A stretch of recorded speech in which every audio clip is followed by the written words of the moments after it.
Chapter 412. First of all, I want to say that I am very long-winded and do not have the ability to write prose, so please be patient and read. In any case, it is a free gift, so raise your hands in salute. It has already been 10 months since I started writing from the year of the Qing dynasty. 300 days passed in the blink of an eye. It passed so quickly that other than the extra money in my account, I didn't even feel any change. But the contents of the book were changing. The Jinghua and Jiangnan volumes still stuck closely to the topic. One front and one back, the two lines intersected. Finally, the matter of Jingdou and Jiangnan was explained clearly. However, of the original 150 chapters, there were still a few more in the end. My control was indeed not perfect, but there was never anything perfect in this world, so it was not good to be so strict with myself. In the conclusion of the fourth volume, The Fog of the North Sea, I once said that The Fog of the North Sea mainly wrote about the handover. The romantic figures of the previous dynasty died, and the romantic figures of the present appeared.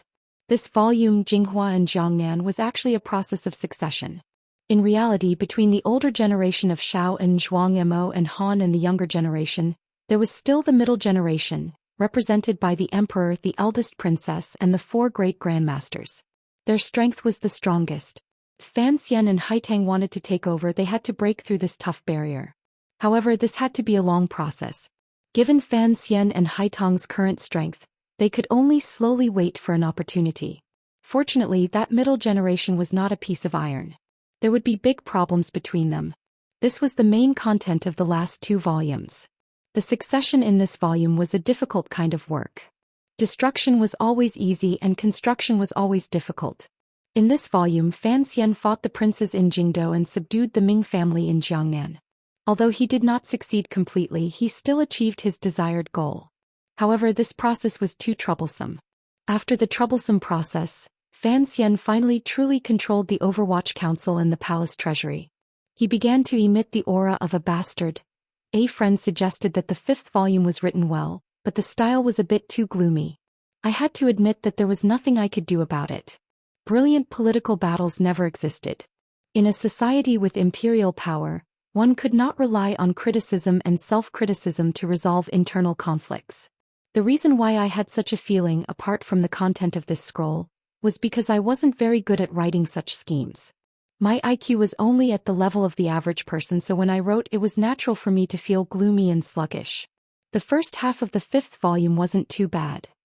The battle with the eldest princess and the second prince had already been foreshadowed in the first 4 volumes, so it was easier to write. Moreover, there were some new characters that I liked, so I was happy to write it. These people included the first prince, the shadow, the woman. By the time he went down to Jiangnan in the middle, he froze. It wasn't that he hadn't thought about it. He had thought about it a long time ago, but it was written that he was unhappy. Most importantly, Fan Xian's opponent was the Ming family, that insidious, shameless, weak and bastard Ming family. There were no good people in the Ming family. However, in this scroll, Fan Xian could not do anything to Iron Blood, which made him very unhappy. But on second thought, didn't I write it myself? Why do I have such a problem with the Ming family? If you want to criticize, you should criticize my hands on the keyboard. So here I have to especially thank Fei Ligua. Yes, it was that Fei Ligua who appeared as a guest in many books. Around the 1st of December, around the time Fan Xian went down to Jiangnan to take in Xia Qifei, I once had a long chat with him on QQ for an entire day. We talked about the years in Jiangnan. Thank you to him for giving me many good ideas and giving me many good ideas. He gave me serious criticism and said that I should have some confidence in myself and not always think that I won't write well. Once I think I can't write well, I really won't write well. And such long-winded words. I really have to thank him. I want all of those ideas. I want all of those ideas too. One by one, I want all of them. My original design is filled to the brim, so even if the style is gloomy, I'm not afraid. I believe that everyone can see the effort in this scroll. Most importantly, I had recovered my confidence. Many people said I was narcissistic. The people who loved me said this on their blogs as if they were looking at a cute puppy. The people who hated me said this through gritted teeth on the forums. In reality, narcissism was just a strong reaction to lack of confidence.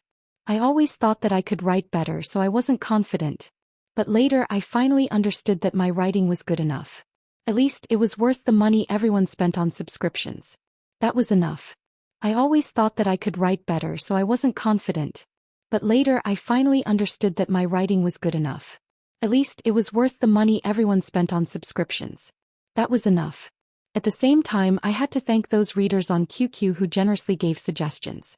Huahua Pillow, and especially the one with the evil smile on his face who strongly urged me to use Wang Cheng's cameo.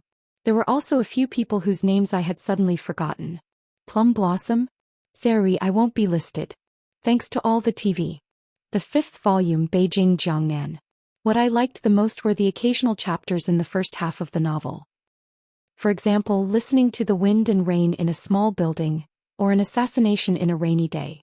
Although the things I wrote were very intense, they were full of spirit. Not only did I write the feeling of the picture, but I also wrote the texture. Also, the second half of the plot was interlocking, the rhythm was appropriate, and the foreshadowing could be caught. This wasn't narcissism. It was a kind of self-comparison. I had written novels for more than 6 years, but it was rare to write such solid words. This was really a kind of improvement for me. Other than the major channels, what else was important in the 5th volume? I thought it was nothing more than the women by Fan Xian's side. There was no need to mention this. I also didn't like to use the phrase, take what you want. Cece was taken but Haitang was? I always felt that Fan Xian was taken by Haitang. Wanner would have children, Haitang wouldn't marry anyone else, and Rorua would finish her studies and return to the country. This wasn't a promise I made, but I was willing to write it that way. Later there was something more fun. Just thinking about it made it fun. That was why the next volume was called Pleasure Before the Palace. Pleasure. That should be the meaning of the word, but it actually had 3 layers of meaning. After I finished writing it, everyone would understand. It was quite fun. However, no matter how fun it was, people would still die. In this new volume, I will definitely be able to write a good scene. I hope everyone will be satisfied. I will try my best, but there are times when I'm at my limit. Perhaps some of the chapters aren't that good. Please be understanding, I will try my best. Alright, the summary of the 5th volume ends here. Now let's talk about the past year 2007. In the past year, a few of my relatives left. It was a very difficult thing to bear. Other than that, it was tiring. I started writing the year of the celebration of the Lunar New Year in May until today. I hadn't rested, not even for a day. Although I went to Beijing to attend the award ceremony in July and didn't write for a few days, those days were also very tiring. Although I didn't write for 10 days during the New Year, it was actually more tiring than writing. I'll talk about it later. Other than typing, there was more typing every day. This kind of life is really not that smooth, so I really admire those writers who work every day for several years. I only persisted for half a year and I can't take it anymore. When I was writing Suzaku, when I was writing crazily, I would still take a day off every week. But now, even that day has been thrown away. Why do I have to make myself so tired? There were 3 reasons. First, everyone was waiting to see. Second, I could earn money. Third, I knew that I was a lazy person. As long as I rested for a day, it would become a habit. It would be hard for me to wind myself up again. That was why I didn't dare to relax. And the reason why I can persist, other than the first 2 reasons mentioned above, is naturally because I like to write. I really like to write. When I write proudly, I will really slap the table and shout good. Sigh, it seems that this proves that I'm narcissistic. Then let's not talk about it. In the past year, other than being sad and tired a few times, everything was good. Very good, very good. There is nothing more to say. So thank you everyone. Finally, I will tell the story of this trip back to my hometown. I originally wanted to write a mid-length story, but I found that I really didn't have the energy to do so I just casually said a few words. In the morning of the 29th, I took a bus and a boat back to the county town. In the afternoon, it was the big family reunion. There were 40 to 50 people. My cousins and nephews who haven't seen each other for a long time drank wine and congratulated each other. Some people shed tears during the dinner, very touched. On the 30th, I accompanied my aunt for the reunion, gentle and speechless. I drank more than 10 small cups of wuliangya, very happy. On my first trip back to the mountain village, I was very grateful for the government's life-saving project. They built a guardrail on the side of the mountain road. But there was no guardrail on the winding mountain road. My cousin's driving skills were not good and she stalled on the slope, slid backwards, panicked, changed driver, succeeded. When I arrived at the mountain village, I felt a lot of emotions. In the 90s, my mother's hometown was ordered by my family to spend a summer here. I still remember the days when I was surrounded by green trees and big rocks. I took 3 little girls to climb the trees and fight. We played 6 decks of cards and performed in the dusk to see who could sing the most songs. At that time I was 12 or 13 and it was my first time listening to Luo Dio. The girls who were a few years younger than me didn't understand, so we competed in singing nursery rhymes and folk songs. That summer the song I sang the most was, "Today is your birthday my motherland," it seemed to be this name. When I arrived at the mountain village that day I went to the trees and rocks that I used to climb. I brought my brother-in-law and niece who had never been here before. Unfortunately I only found the big rocks and the trees seemed to have been cut down. I wanted to go to the house where my third uncle used to live because I used to live in that house and I always thought that house was the most beautiful villa in the mountain village. Unexpectedly, I didn't take a few steps before I heard a dog barking. I suddenly remembered that in 1990, I was also welcomed by 2 big yellow dogs on both sides of the road. I trembled as I entered the house, so I was scared.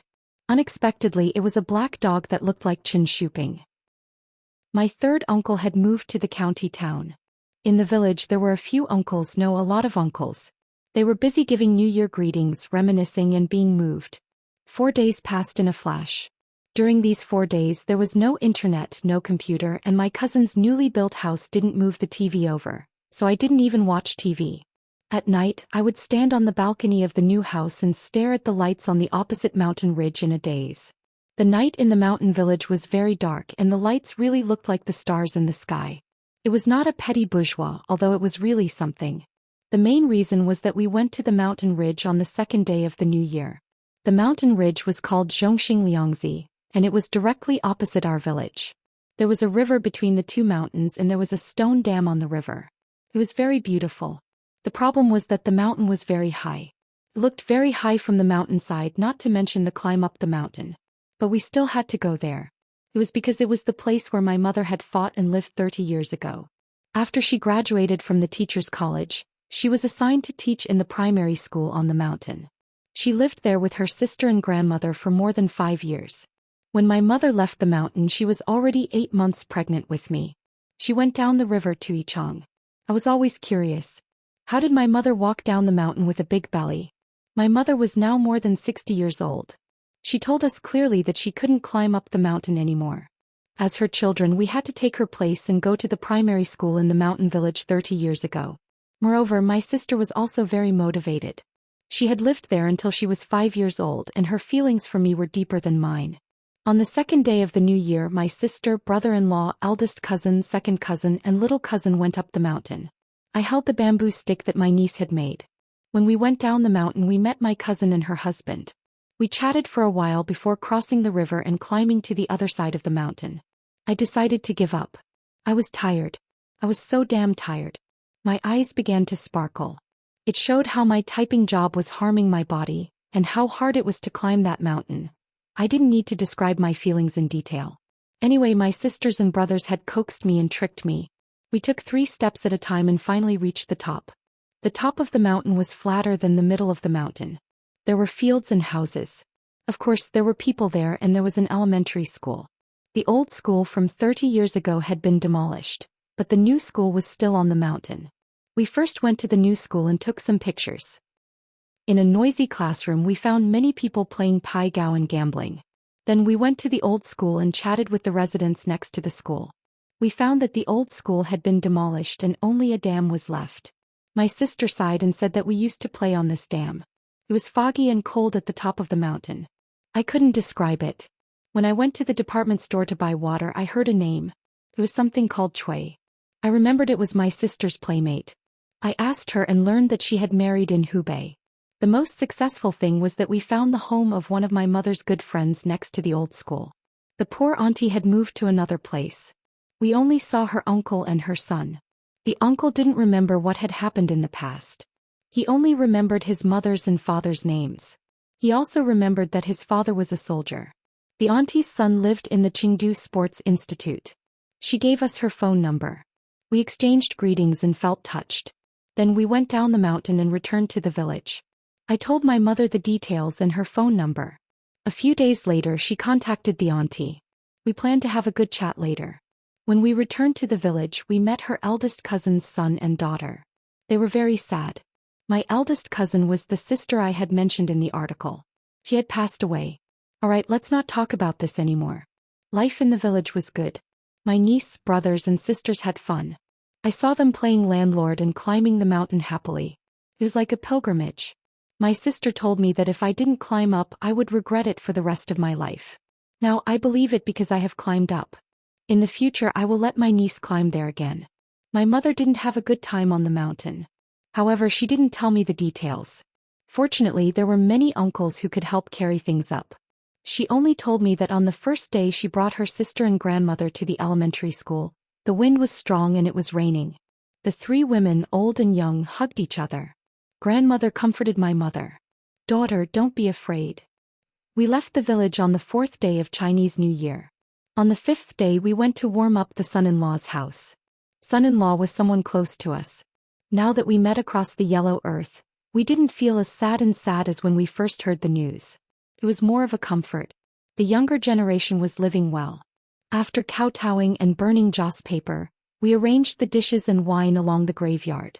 We sat with the son-in-law, toasting and eating as if we were going on an outing. When we went down the mountain we saw those white banners. I didn't know if it was the name. Alright, let's not talk about this anymore. In short, I went back to my hometown and found that the new town was very beautiful. My elders were healthy, my brothers and sisters were rich, and the younger generation was well behaved. I was very happy. Alright, one last thing. On the 5th day of Chinese New Year after drinking we went to sing. One of the girls who had competed with me in the village was there. She had graduated from university several years ago and was working in Haitian. The well-behaved girls were picking songs and the eldest girl was singing. I was drinking wine. When I heard the music I almost spat it out. I looked at her dumbly. "It's been 18 years and you're still singing folk songs? Do you want to continue challenging me?" To be continued. If you want to know what happened next, please visit www.com. There are more chapters. Support the author and support the original reading. Chapter 413.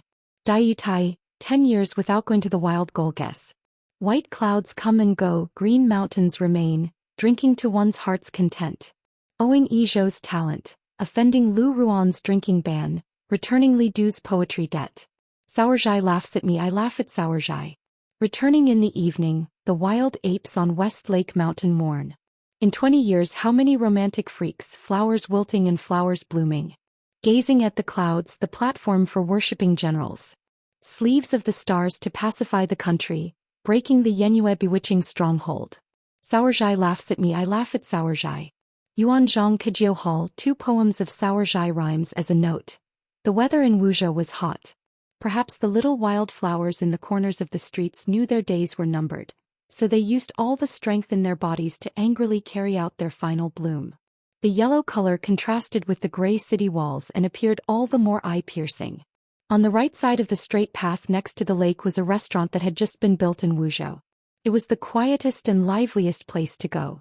The so-called quietness and liveliness did not actually conflict. Quietness referred to the environment, while liveliness referred to the crowd. It was just past noon.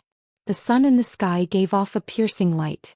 The roasting hot air floated in the city and chased all the idlers into the restaurant.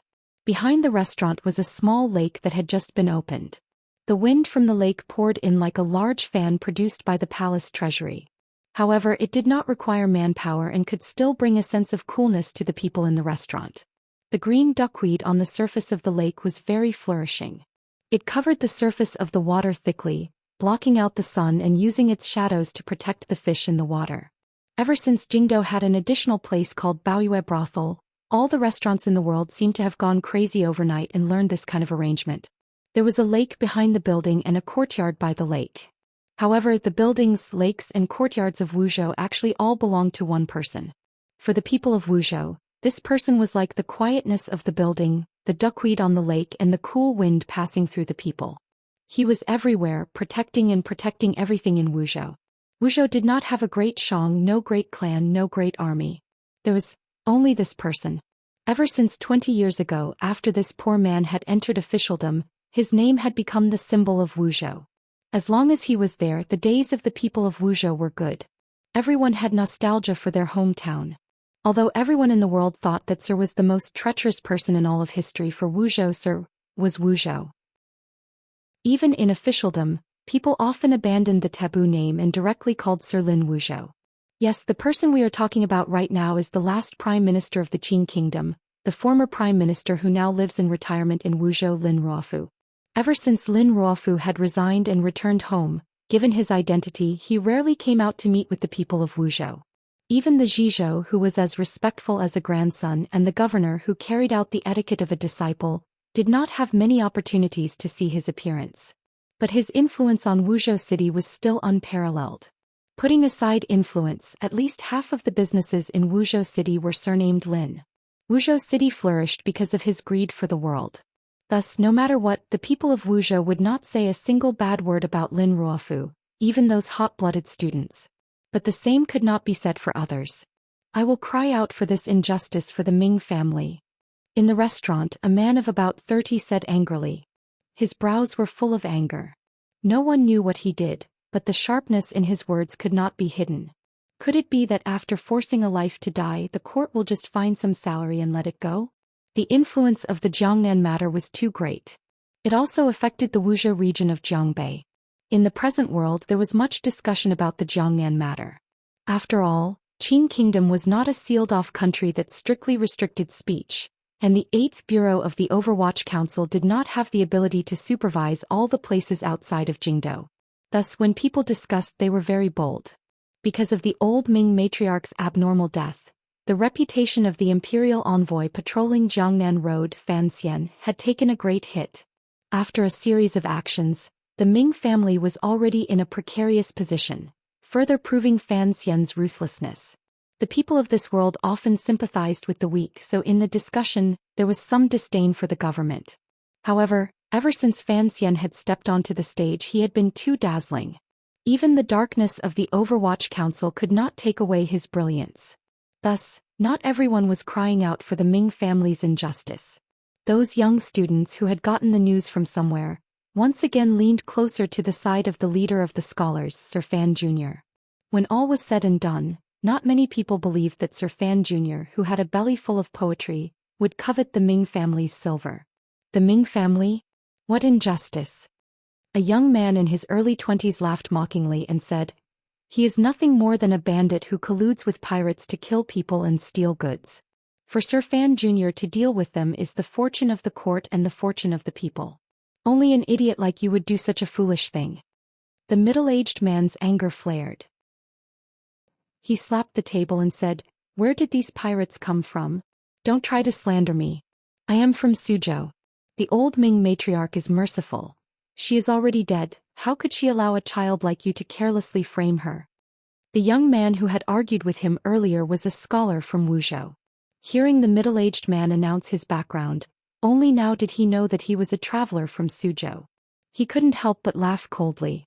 Waving his fan, he said, "This matter has long spread throughout the scholar community. The Ming family, do you really think they are so clean?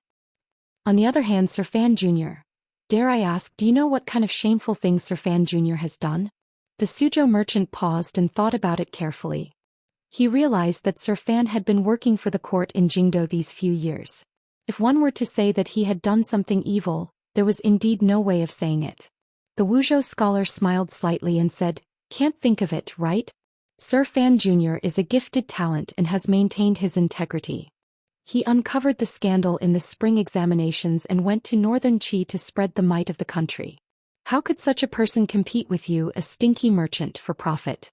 That Ming family, if they hadn't done too many things in secret that angered both men and gods, how could they have provoked Sir Fan Jr. to act?" These words were actually a bit of sophistry, but it also made it impossible for the Suzhou merchant to refute. He could only hatefully say, "The Ming family colluded with pirates? Even the Jiangnan people don't know, yet you Wuzhou people know. Where are the pirates? How come the court hasn't caught them? If there really is a problem with the Ming family, the court should openly investigate the case. How can they use force to force people?" The two sides quarreled more and more fiercely.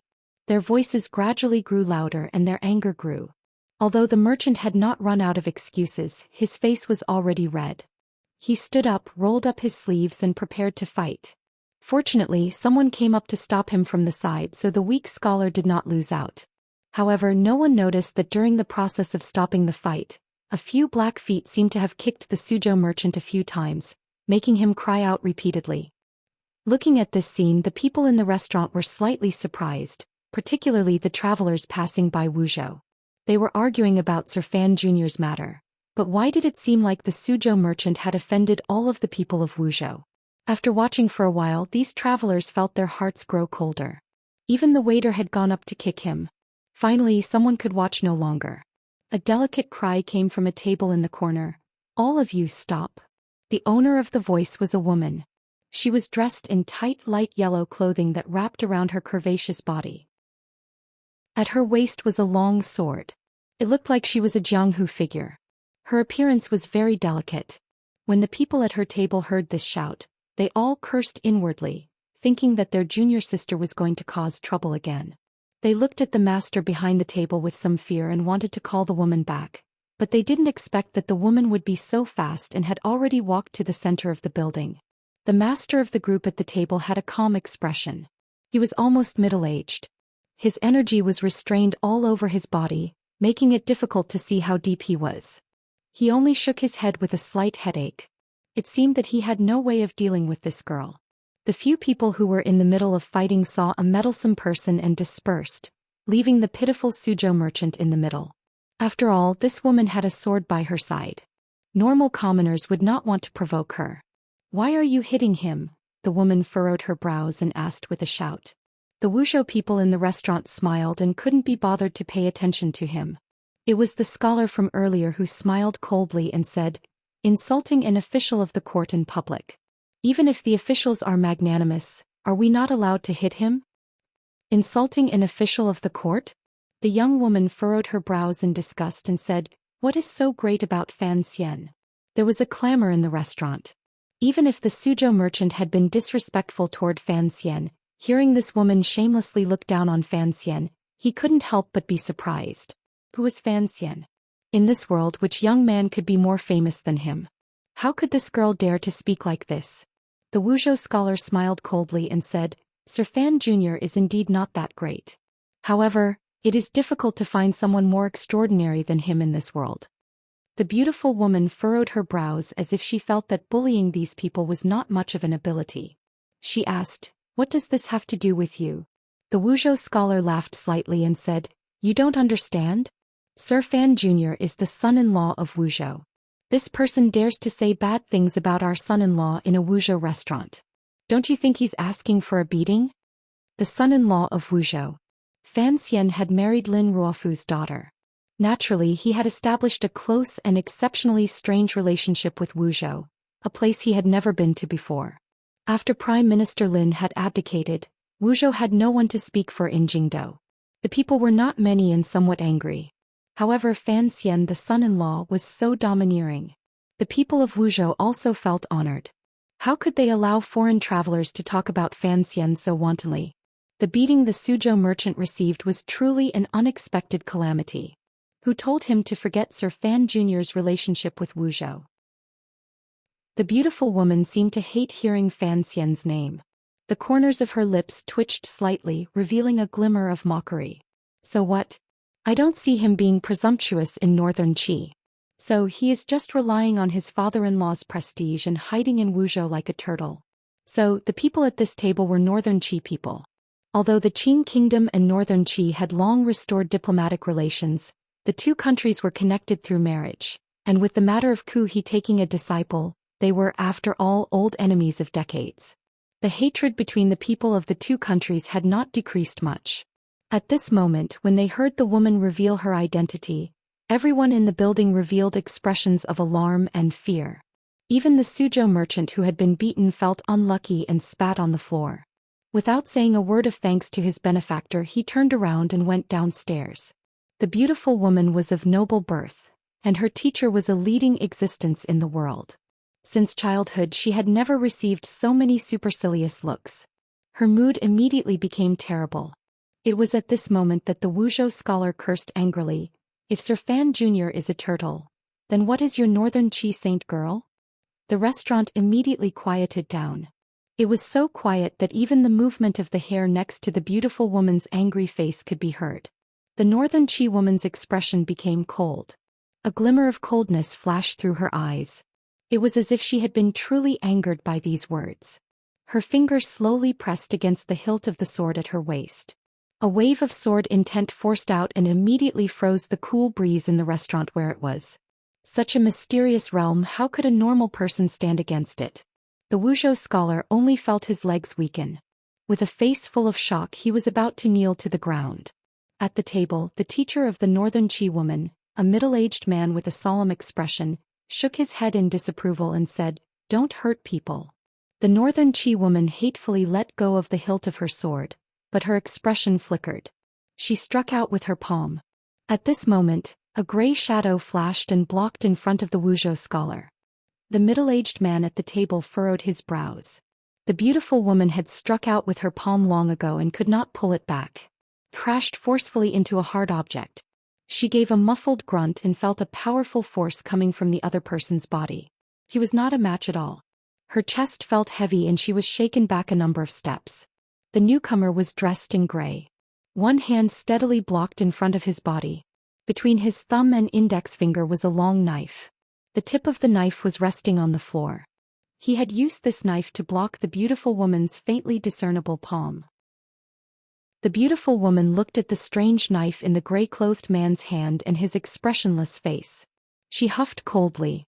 She knew she was not a match for him, but she was not very afraid. Her teacher and fellow disciples were all sitting at the table behind her. In the entire Qing kingdom, as long as Yi Luyun did not come, who could do anything to her? However, she was not willing to take the loss of this palm. Gritting her teeth, she flipped her wrist and pulled out the thin sword at her waist. The sword flashed and she prepared to attack. "Come back." The middle-aged man at the table behind her spoke slowly. Although his voice was light, it had an authority that could not be resisted. The girl angrily stamped her feet and retreated to the side of the table. Unwillingly, she said, "Teacher, let me fight again. I don't believe I can't beat him." The middle-aged man smiled slightly and said, "Last year in Shangjing, even your brother Pu Zhuqing lost to this man. How can you be a match for him?" The girl paused and turned her head to look. She saw the ace who had appeared out of nowhere bow to her teacher. "Sir Lang Tiao, long time no see. Brother Gao, long time no see. What a coincidence today." The middle-aged man at the table was the first disciple of the Northern Qi Imperial Advisor Ku He, the foremost ace in the palace, and Haitang Duoduo's brother disciple Sir Lang Tiao. The gray-clothed man who had saved the Wuzhou scholar's life earlier and held a long knife was Fan Xian's personal Tiger Guard leader. Gao, coincidence? The two sides had suddenly met in Wuzhou. It was not something that could be explained with the word coincidence. Lang Tiao gazed at Gao Da and smiled slightly. "He still won't see me?" Gao Da's expression did not change. He respectfully replied, "The journey has been tiring. The mistress is resting quietly. The young master does not have time." The girl watched curiously as her teacher spoke to this person. Only now did she know that her teacher knew this person. However, she had always been cultivating in the mountains and did not know what had happened in Northern Qi. Thus she had not guessed Gao Da's identity. Even this trip to Jiangnan was her own decision. She had no idea of her teacher's true plan. Lang Tiao slowly lowered his head. His two fingers gently gripped the wine cup.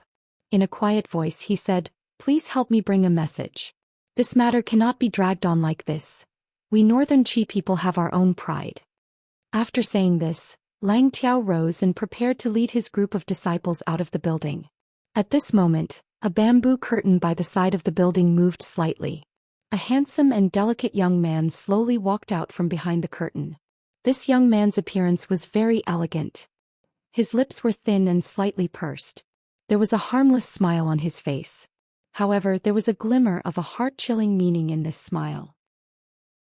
Lang Tiao stopped his leaving steps and looked meaningfully at the newcomer. This young man only nodded his head slightly in greeting before turning his face away. With a not quite there smile, he gazed at the noisy girl and said, "This is within Qing Kingdom territory. Do you think you can just leave after committing murder on the street?" Lang Tiao was slightly startled. He didn't know why someone of his status would make things difficult for his female disciple. He was about to say something when he saw the young man firmly wave his hand to stop him. Lang Tiao helplessly shook his head. The northern court relied on this young man for too many things, so he could only let him play. The northern Qi girl didn't know who he was and thought he was another pedantic scholar who only knew how to provoke people with words. She smiled coldly and said, "My name is Wei Yingning. What advice do you have for me?" Wei Yingning. The young man looked at this elegant girl. His eyes lit up. Connecting the information he had received recently as well as Lang Tiao's purpose in coming south, he immediately understood why this girl was so angry earlier. He turned to Lang Tiao and asked, "Your disciple?" Lang Tiao smiled and nodded. The young man scratched his head. "She is Wei Hua's sister?" Lang Tiao nodded again and found it funny. He prepared to see how this young man would handle this matter. No one expected that the young man only made an "oh" sound and didn't ask anything else. He turned to face the girl called Wei Yingning and said in a quiet and warm voice, "Seeing that there are no bad consequences, leave the sword behind and I'll let you off this time." Leave the sword behind? Wei Yingning was furious. Tianyi Dao placed great importance on the inheritance of one's teacher. The sword at her waist was given to her by her teacher. As the saying goes, if the sword exists, the person exists. If the sword dies, the person dies. How could she just leave it behind? She smiled coldly and said, "Who are you? How can you speak so arrogantly?" A glimmer of anger finally appeared between Lang Tiao's brows. It was as if he had not expected this young man to be so ungrateful. The young man gazed at Wei Yingning and smiled slightly. "Putting aside who I am, I know who you are. You are Wei Hua's sister, and I call your old father brother at the table. You can be considered my junior. What's wrong with me disciplining you?" He then turned to look at Lang Tiao and smiled coldly. "Is it very interesting to use such a shameless method to force me to appear?" Lang Tiao gave a bitter laugh and sat back down. The disciples in his group saw that their disciple's sister was being humiliated while their teacher, who enjoyed great prestige in northern Qi, did not care. They couldn't help but feel shocked. Wei Yingning listened to his words and did not believe it at all. Her father was Marquis Chongning, the brother of the northern Qi Empress Dowager. How could he call this beautiful young man who was like a woman brother? Her lips trembled slightly in anger. Pointing her sword forward, she shouted, "Don't speak nonsense." The young man looked at her disapprovingly. He thought to himself that such a violent and bad temper was not like Wei Hua, that little thief. Rather, it was very much like Marquis Chongning, that old drunkard. Putting aside his relationship with her family, just the trouble that the old northern Qihor had caused for him was enough for him to teach her a good lesson today. He waved his hand and moved like lightning. The tip of his finger gently touched the web between Wei Yingning's thumb and index finger. Gently and skillfully he snatched the sword away. This move was as fast as lightning. More importantly, there was no warning. The movement was very minute. What a beautiful little trick. Wei Yingning stared blankly at this scene as if she had seen a ghost. She was so frightened that she opened her mouth wide, unable to speak. The young man slowly stroked the surface of the sword and said in admiration, "It is indeed a good sword. Wei Hua, that brat, has taken all the money I gave him and put it into his own manor. Yet he still has the nerve to steal my wife." Wei Yingning's chest tightened. She realized that she was truly stupid. It was only now that she recognized the other person's identity. Her brother was the commander of the Northern Qi Brocade Guard. He was a person feared by everyone. In this entire world, other than the emperor, probably only that person dared to speak so disdainfully. The young man gently flicked the back of the sword. Looking at her with furrowed brows, he said, "My sister is your disciple aunt. My fiancé is your aunt master. No matter how you look at it, you are my junior. Is there a problem with me teaching you a lesson?" Tianyi Dao was indeed particular about this. Wei Yingning had nothing to say. She only thought of the despicable young man in front of her taking liberties with Duo and humiliating her Wei manner. Her face flushed red with anger. "Correct, I am the son-in-law of Wuzhou," Fan Xian said with a slight smile. Fan Xian smiled slightly and said, "I know why you have come, but give up. Tell Wei Hua to also give up. More accurately, tell your Empress Dowager to give up. In a few days in the end you will also have to call me son-in-law." After saying this, he crumpled the sword in his hand into a ball of scrap metal and threw it back. "The state of the first part of the paper is a bit bad because I wrote the summary too happily. I wrote a 5,000-word summary, It's useless now. If you want to see the summary, please look at the previous chapter. I wrote it very happily. It's free. To be continued. If you want to know what happens next, please go to www.com. There are more chapters. Support the author. Support the original reading. Chapter 4:14.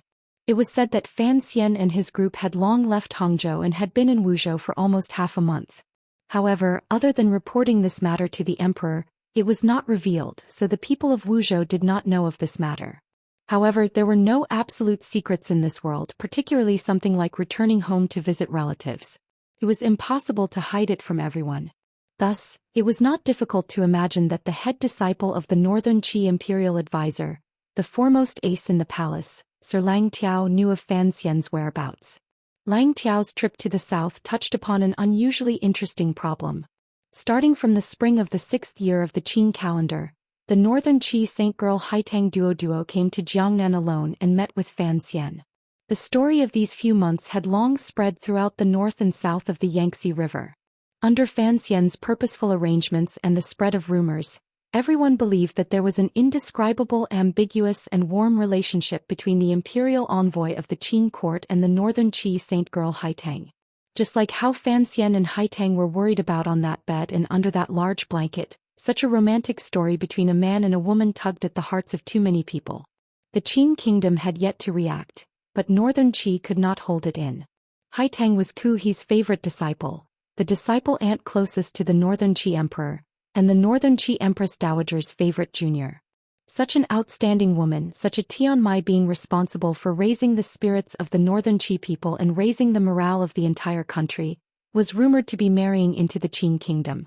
This reality made the Northern Qi people angry and also made the Northern Qi royal family anxious. Furthermore, those in high positions knew of Fan Xian's position in the Qin kingdom. They also knew of the dishonorable role Fan Xian had played in that matter. The Northern Qi emperor greatly admired Fan Xian. He was at the very least a fan of The Story of the Stone. Although the Empress Dowager was young, her personality was stubborn. She would not allow this matter to happen.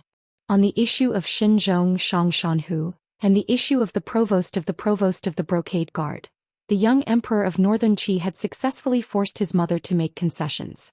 However, on this matter of marriage and face, the Northern Qi Empress Dowager's words were still very powerful. It was impossible for the young emperor of Northern Qi to forcefully hold on. Furthermore, in that deep abyss of thought, the Northern Qi emperor did not necessarily want Haitang to marry into the Fan manor. First, it was the problem of the several million taels of silver. Second, it was the problem of the young emperor's mind. Therefore, the little emperor remained silent on this issue, and the one in charge was the Empress Dowager. The Empress Dowager's opinion was very simple. How could a proper saintess of a country be dragged into those filthy rumors and unable to extricate herself? How could her most beloved duo be married to that scoundrel Fan Xian without any status? Thus she had sent out a group of people led by Lang Tiao, to invite Haitang back to Northern Qi. At the same time she had arranged a seemingly well-matched marriage for Haitang. In any case, no matter what, he could not let Haitang marry Fan Xian. This was the thought of all of Northern Qi. Concerning Haitang's marriage, the Empress Dowager had arranged it to the son of Marquis Ning, her own nephew Sir Wei Hua, the head of the Brocade Guard. The two of them were close in age. Wei Hua was indeed a capable official with a high status. He was indeed a good match. However, Wei Hua was not an idiot. First, he did not want to marry a woman more powerful than him into the family. Second, he did not want to offend Fan Xian on this issue. Everyone knew that Fan Xian had inherited one of Qin Pingping's quirks. It was to absolutely shield and hold grudges. Stealing someone's wife, what kind of grudge was that? Each time Wei Hua thought of what Fan Xian had done in Northern Qi, even though he was surrounded by Brocade Guard guards, his heart still felt cold. Regardless of whether or not Wei Hua wanted to marry, he did not have the courage to disobey the Empress Dowager's edict.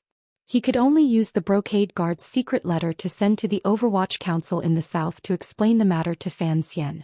At the same time, he reminded Fan Xian of this matter and rushed to remove himself from it. However, the people heading south still came. There was the stubborn Lang Tiao as well as Lang Tiao's female disciple, Wei Hua's sister Wei Yingning.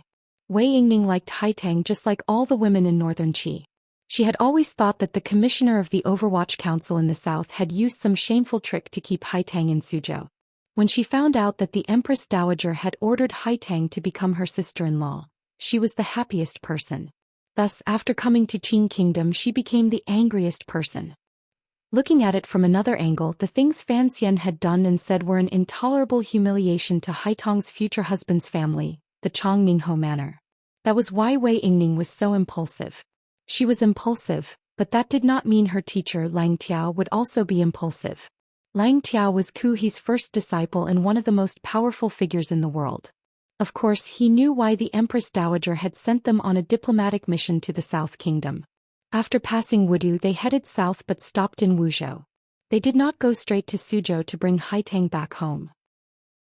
Whether or not Haitang returned was not only Haitang's business, it was also the business of the young man in front of him.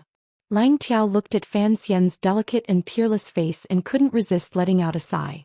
If they went to Suzhou to bring Haitang back home, regardless of whether she was willing or not, without Fan Xian's permission, a grudge would certainly be formed. Everyone under heaven knew that Sir Fan Jr. of the South Kingdom and Northern Qi's Saint Girl Haitang were a match made in heaven.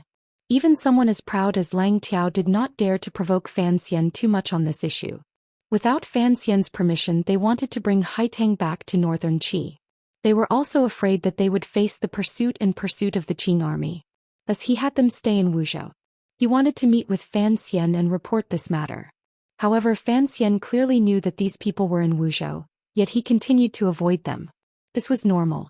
If he knew that his wife's paternal family had sent people to marry his wife to someone else, who would have the time to pay attention to it in Northern Qi?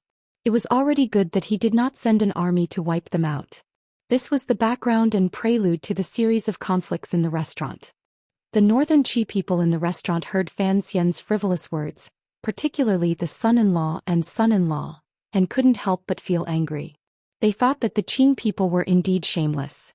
Even someone as talented as Fan Xian could not be free from vulgarity. Every time he did things, he acted in a lowly manner. How could he talk about the matters between a man and a woman without the orders of his parents and the words of a matchmaker? Lang Tiao was someone who understood Fan Xian. He laughed bitterly and said, "You know this matter is impossible. Why are you so stubborn?" Fan Xian rubbed his nose as if he had smelled something unpleasant. He smiled coldly and said, "Eldest brother, I don't know what matter you're talking about." Lang Tiao was Haitang's eldest brother disciple. Because of this, Fan Xian's tone was rather respectful. However, when these words fell into Wei Yingning's ears, she couldn't help but feel irritated. She really was his niece. Lang Tiao thought for a bit and smiled. Clapping his hands, he had his disciples leave the restaurant. Fan Xian also smiled. Lifting the front of his robe, he naturally sat directly across from him. An Overwatch Council subordinate had long since brought them tea. The two of them sat across from each other at the table and faced each other without words. A moment later, Lang Tiao warmly said, "Even if you keep avoiding me, I will eventually have to go to Suzhou." Fan Xian nodded and smiled slightly. "The scenery in Suzhou is not bad. Duo and I often go shopping. We both like it." Lang Tiao's gaze narrowed slightly and he changed the topic. "There are many things that you can't do as you please." Fan Xian avoided the question and straightforwardly said, "Speaking of which, in my life, there is nothing I can't do if I want to do it." Lang Tiao's brows furrowed. He didn't know what to do with the scoundrel in front of him. He could guess some of Haitang's thoughts, so he increasingly felt that the mission the Empress Dowager had given him was troublesome. Fan Xian glanced at him and smiled lightly. "The Northern Qi Empress Dowager wants you to go to Suzhou, so you should go. As for whether or not you can take her away, what does that have to do with you?" Lang Tiao listened to these words and thought for a moment. Then he smiled. There was a glimmer of profound meaning in his smile. "You're so confident because you're certain that Duo won't return with me?" Fan Xian was silent and didn't say anything. In this matter, Haitangs will held the most important position. No one could change anything. Regardless of whether it was Northern Qi or himself, they were all vainly trying to influence her choice. Lang Tiao warmly said, "Perhaps you're wrong on one point. I came to Wuzhou to see you not because I need you to help me persuade her. I just want you to know that we're preparing to take her back. This is a matter of etiquette, not asking for your approval." Fan Xian gritted his teeth slightly and said in a cold voice, "Isn't her problem also my problem?" "I'm afraid that's not what she thinks." Lang Tiao smiled slightly and gazed at him. "I'm the eldest disciple who watched her grow up. Although you're on good terms with her now, I'm afraid I'm still a bit more aware of what she truly thinks. She's a proud person. Think about it, will she always stay in Suzhou?" Fan Xian was silent again. He knew what Lang Tiao said was correct. Duo looked like a village girl and did things gently. But, deep in her bones, she had developed a powerful confidence and pride because of her powerful abilities. It was indeed difficult to have such a woman wait for him in Suzhou. Most importantly, Fan Xian asked himself, up until now he could not promise her anything. This was a love story, a story of a stallion. In reality, this was a story between people. It was somewhat sad and somewhat helpless. "She is a person of northern Qi." Lang Tiao stared into Fan Xian's eyes and quietly said, "This is not a concept forced on her by anyone. It is an understanding formed since her youth. When her own path conflicts with the interests of the court and the people, you should be able to guess what she will choose." Fan Xian suddenly opened his mouth and furrowed his brows. "When have you ever respected her opinion?" "That's not right," Lang Tiao straightforwardly refuted. "It's just that you've always influenced her opinion." Fan Xian was slightly angry. He slapped the table and said, "You people are also unreasonable." Lang Tiao looked at him and didn't say anything. After a long time he finally broke the silence and smiled coldly. "What can you give my sister disciple? I don't care what the Empress Dowager thinks or what teacher thinks. If you can marry her, I will stand on your side." His words were powerful and resonant, and no one dared to doubt his words. Fan Xian replied, "I have worked so hard to create this situation for the sake of marrying her in the future." Lang Tiao gave a not quite there smile and said, "How are you going to marry her? Divorce your current wife?" This was Wuzhou Lin Ruofu's home. Fan Xian was Wuzhou's son-in-law Wan'er's home. Regardless of whether it was Lin Wan'er or Haitang, they could not be someone's concubine. Regarding this problem, Fan Xian himself had no solution. A long time ago he had once ridiculed the eldest princess and thought that her vision was limited because she had a butt.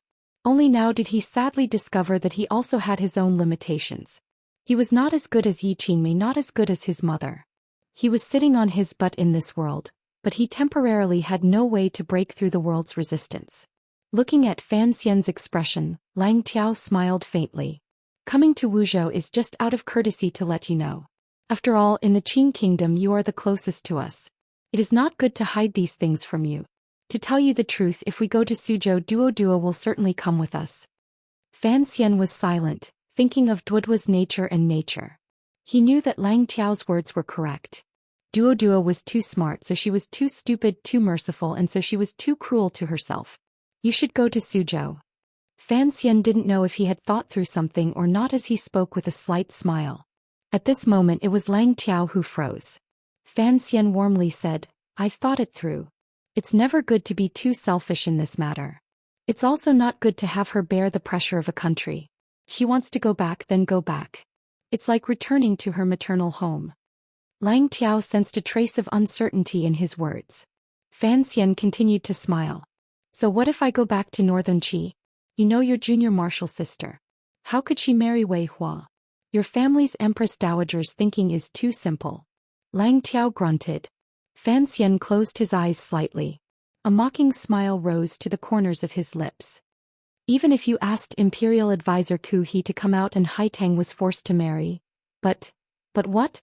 But, in this world, who would dare to marry her?" Fan Xian stared into Lang Tiao's eyes and said the most arrogant thing he had said since his rebirth. Mockingly and coldly he slowly said, "Everyone under heaven knows she is my woman. Who dares to offend me and marry her? Does Wei Hua have the guts?" There was a death-like silence in the restaurant. A gentle breeze blew in from outside the restaurant, blowing at the sweat on the two of them. Lang Tiao was silent for a moment. He sensed the intention to destroy indiscriminately in Fan Xian's words and couldn't resist laughing. "I really don't understand you. Why must you make this matter so terrifying?" Fan Xian shook his head and said, "There are many things that you see as small, but in my eyes they are very big." Lang Tiao was silent again. After a long time he forced a smile and said, "What a naughty joke." It was indeed a naughty joke. The two of them had not been talking about anything else. It had only involved the matter of that woman. Lang Tiao looked at Fan Xian's calm eyes and smiled lightly. To discuss such a matter in Wuzhou. Are you not afraid that Prime Minister Lin will feel uncomfortable and that the princess will not be happy? The reason why Lang Tiao dared to use words to block him earlier was because he was relying on this point. He was certain that Fan Xian would not dare to confidently say certain things. Fan Xian was slightly startled and ignored him. He only smiled coldly and said, "We've already met today. Why aren't you going to Suzhou? Do you want me to go with you?" Lang Tiao also ignored these words. Suddenly his mind wandered. Warmly he asked, "There is something I want to ask. Last year in front of the stone wall in Shi Mountain, was that black-clothed man yours?" These words had come too suddenly, so Fan Xian was unable to react. However, the training he had received from a young age was very solid. Astonishment appeared on his face and he replied, "What black-clothed man?" As for the matters of Shi Mountain, Shao'en and the temple, Fan Xian had long come clean to Haitang. From Haitang's mouth he knew that Imperial Advisor Ku he had long discovered the problem. However, this kind of thing could not be admitted even if he was beaten to death. He would hold on for as long as he could. Fan Xian trusted Haitang. She would certainly not betray him on such an important matter. As expected, Lang Tiao did not ask further. He only quietly said, "Since it is so, then we won't talk about it anymore. I'm going to Suzhou. You're in Wuzhou. I can only hope that there won't be any problems in the future." There would definitely be problems. Fan Xian was calm. In a quiet voice he said, "There will be problems. If you dare to disregard her wishes, no matter who, even if your teacher appears, if you force her to marry, believe me. Truly, please believe me." Very gentle words, but Lang Tiao's heart was slightly cold. Having already reached the upper 9th level, he had long seen that although Fan Xian had advanced unusually during this half a year, he was still not as experienced and ruthless as himself. Hearing these warm and gentle words, he still couldn't help but feel a chill in his heart. "Believe you about what?" Fan Xian smiled slightly. "If you dare to force my second wife to marry, I will certainly think of a way to destroy Northern Qi." Lang Tiao was silent. Regardless of whether or not Fan Xian's threat could be carried out, given his relationship with Northern Qi, if such an important figure valiantly threw himself into the Qin Kingdom's Iron Blood faction, it would still be a loss no one could bear. "Believe me," Lang Tiao also said warmly, "I will not let my sister disciple marry someone she doesn't want to marry." Fan Xian thought for a bit and smiled. Extending his hand, he shook Lang Tiao's wide and strong hand. "This is a man's promise."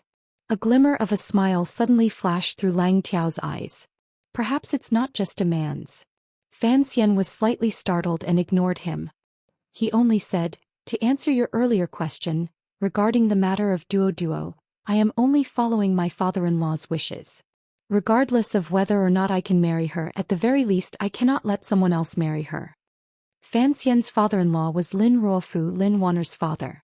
Who would have thought that this old man would set down such a rule for Fan Xian? Probably no one would have thought of this. To be continued. If you want to know what happens next, please log on to www.com. More chapters. Support the author. Support original reading. Chapter 4:15. Lang Tiao paused. He had thought that no matter how shameless and lowly Fan Xian was in choosing Wuzhou to negotiate, he would have to consider the Lin family's face. Who would have thought that the previous prime minister of the Qin kingdom would be as shameless as his son-in-law? Furthermore, his skin was thick to such an extent. Was there still law? Was there still justice? This is a question of morality. Lang Tiao stood up and said to himself in his heart. He didn't want to say anything more about Fan Xian. He raised his hands in a salute and took his leave. The restaurant returned to its usual calm. Fan Xian let out a breath and wiped the sweat from his forehead before sitting back down at the table. He did not feel very nervous. As for the people from Northern Qi, they would not make him feel troubled. In any case, he understood Haitang.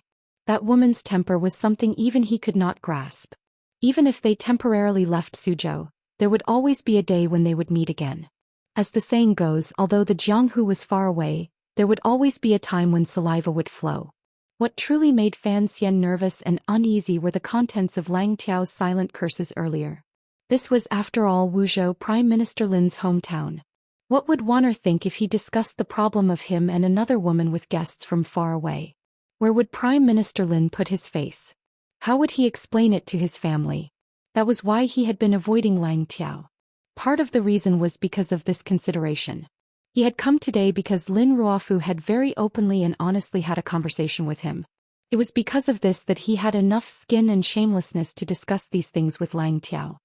The Northern Qi people took the broken sword that had been twisted into a dough and boarded the carriage heading south. As for what would happen in Suzhou, Fan Xian no longer wanted to care. He didn't have the ability to care. He could only wait for Deng Ziyu and the others to send back some news. He stood by the railing of the restaurant and looked at the figures of the people. He stared at the young lady of the Wei family who was still seething with anger. A bitter smile rose involuntarily to the corners of his lips. He couldn't convince Haitang and Lang Tiao couldn't either. However, he wasn't sure whether or not he would appear. Duo was a noble person who was willing to control her own life. This was a very special point. Shortly after, he thought about the matter of returning to Wuzhou and couldn't help but feel a glimmer of guilt in his heart. Naturally, it was toward Wanner. No matter how he thought about it, he couldn't think of a good way to handle it. Only then did he gradually feel Zhang Wuji's pain and happiness in the past. However, he knew that he was not as hypocritical as Zhang Wuji, but he was even more shameless. He shook his head and opened the front of his robe, letting the wind outside the restaurant enter his clothes and cool his mind. Then he followed the footsteps of the guests downstairs. Although he had not come to Wuzhou with great fanfare, after staying in the Lin family's manor for so many days, the news had long spread outside. The Wuzhou Zhizhou had long prepared generous gifts to visit, and the common people in the marketplace had guessed that the son-in-law was on vacation in Wuzhou. When Fan Xian's carriage traveled down the street, no one came to disturb him. Not a single citizen would expose this matter. The people of Wuzhou only saw the carriage and bowed slightly, silently saluting. This kind of respect, which carried a glimmer of distance but also came from the heart, made Fan Xian very happy. From this matter he could clearly see just what kind of position and reputation his father-in-law had in Wuzhou. However, he had not thought of one thing. The Wuzhou people's respect for him was not only because of old Prime Minister Lin, but also because of Sir Fan Jr.'s own reputation. The Wuzhou people were very proud of this son-in-law. When the carriage returned to the terrifyingly large manor of the Lin Manor, Fan Xian quickly rode to the back hall. The first thing the old man who was playing with the emerald snuff in his hand said was, "Those who do great things need to be thick-skinned and black-hearted." Fan Xian was silent. He found a chair and sat down. In a quiet voice he refuted, "This has nothing to do with those things." The old man playing with the snuff was Prime Minister Lin Ruofu, who had returned to his hometown to retire. In a year's time, this once second-to-none major figure in Qing Kingdom had become like a kind old man in the countryside. His hair was combed softly and he wore a comfortable unlined garment. On his feet was a pair of half-shoes without heels. However, there was a glimmer of tiredness and boredom in Lin Ruofu's sunken eyes. Perhaps it was because he had left the scheming of the court. This kind of indifferent cultivation made his spirit not as great as it had been in the past. Lin Ruofu listened to Fan Xian's reflexive retort and couldn't resist smiling slightly in criticism. "Do you really think this is just a matter of love between young men and women?" Fan Xian was silent for a moment. He then said, "I don't think, in essence, there is much difference." Lin Ruofu's hand, which had been incessantly stroking the snuff bottle, stopped. Looking at him, he said, "Is that so? But once this matter develops, it will not be so simple. If that woman did not have the identity of Northern Qi's sage girl and did not have a connection to the Northern Qi royal family, would a matter of love between young men and women? Do you think I would allow you to have such thoughts after being married for less than 2 years? Would the emperor silently allow you?" Fan Xian understood this logic. If it was not for the fact that marrying Haitang would bring some benefits to himself and the people behind him, no one would stand on his side. Particularly from Lin Ruofu's standpoint, there was no reason for him to help his son-in-law find a mistress. "Father-in-law." Fan Xian forced a smile and said, "The one who told me to go be ruthless is you, and now the one criticizing me is you. What should I do?" Hearing these words, Lin Ruofu couldn't help but laugh. "What you said last night was very much to my liking. I don't care what your relationship with that woman is like. As long as your position in court is more stable, my Lin family will be more stable. Fan Xian nodded. With Haitang, a great aid from the outside world, his position in the Qin kingdom would also be much more stable. However, in some areas he was indeed a cold and emotionless person. He still retained some of the ideas from his previous life. Unconsciously, he did not want his private matters to be connected to politics. Furthermore, Haitang might not be willing to marry him. Seeming to guess what Fan Xian was thinking, Lin Ruofu smiled slightly and said, "Actually, you and I both understand the development of this matter. Whether she marries into the Fan family or not is not a matter of importance. As long as she doesn't marry someone else, it's fine." Fan Xian nodded again and admitted that this old fox's thinking was the same as his. "I'll go see Wanner and Dabao." He stood and bowed respectfully to his father-in-law. Lin Ruofu thought for a moment and then warmly said, "You don't have to worry about Wanner. Although she has not been by my side since she was young, she is, after all, someone who grew up in the royal palace. Naturally, she will understand the reason." Fan Xian forced a smile and was speechless. He thought that this father-in-law was ruthlessly honest. However, thinking about it, hadn't Lin Ruofu and the eldest princess had a daughter before he had his meteoric rise? Thinking about it this way, it could be said that he understood. The matters of the previous generation were indeed more of a bastard than his own. He thought for a moment and then insisted, "I'm just going to see Wanner. This is the first time she and Dabao have returned to Wuzhou. The brothers and sisters-in-law in the clan have all worshipped the two of them in the sky. At this time they should be playing in Yidongtian." Lin Ruofu gazed at his son-in-law with a not quite there smile. "If you have any room matters to explain, save it for tonight." Fan Xian angrily scratched his head. "Do you know why I agreed to betroth Wanner to you?" Although Fan Xian guessed a little, he still continued to shake his slightly swollen head. Lin Ruofu slowly placed the snuff box on the table and said, "When the emperor first intended to betroth Wanner to you, it was something that happened in the second year of the first year of the Qin calendar. At the time, Qin Pingping was opposed and strongly opposed. I sensed that there was something fishy about this matter." Fan Xian thought, "What does Qin Pingping's opposition have to do with your opposition?" Lin Ruofu answered his question, "Of all the civil and military officials in the court, there are only 3 people I fear." "Which 3? "One is your father, one is the old cripple Qin, and the old master of the Qin family." Fan Xian thought about it carefully. Qin Pingping controlled the Overwatch Council. Other than the Prime Minister, he had the most power in the hands of all the officials in the court. Furthermore, the secret power he controlled was very strong. Naturally, he was something that Lin Ruofu feared back then. Although the old master of the Qin family was old and rarely went to court, he was, after all, the head of the Bureau of Military Affairs. He was the #1 figure in the military and a super-level official. His students and old friends were all over the military, so he had to receive Lin Ruofu's attention. However, the old master of the Qin family. Back then he was only an assistant minister of the Ministry of Revenue. How could Lin Ruofu regard him so highly? Lin Ruofu did not explain the question in his eyes.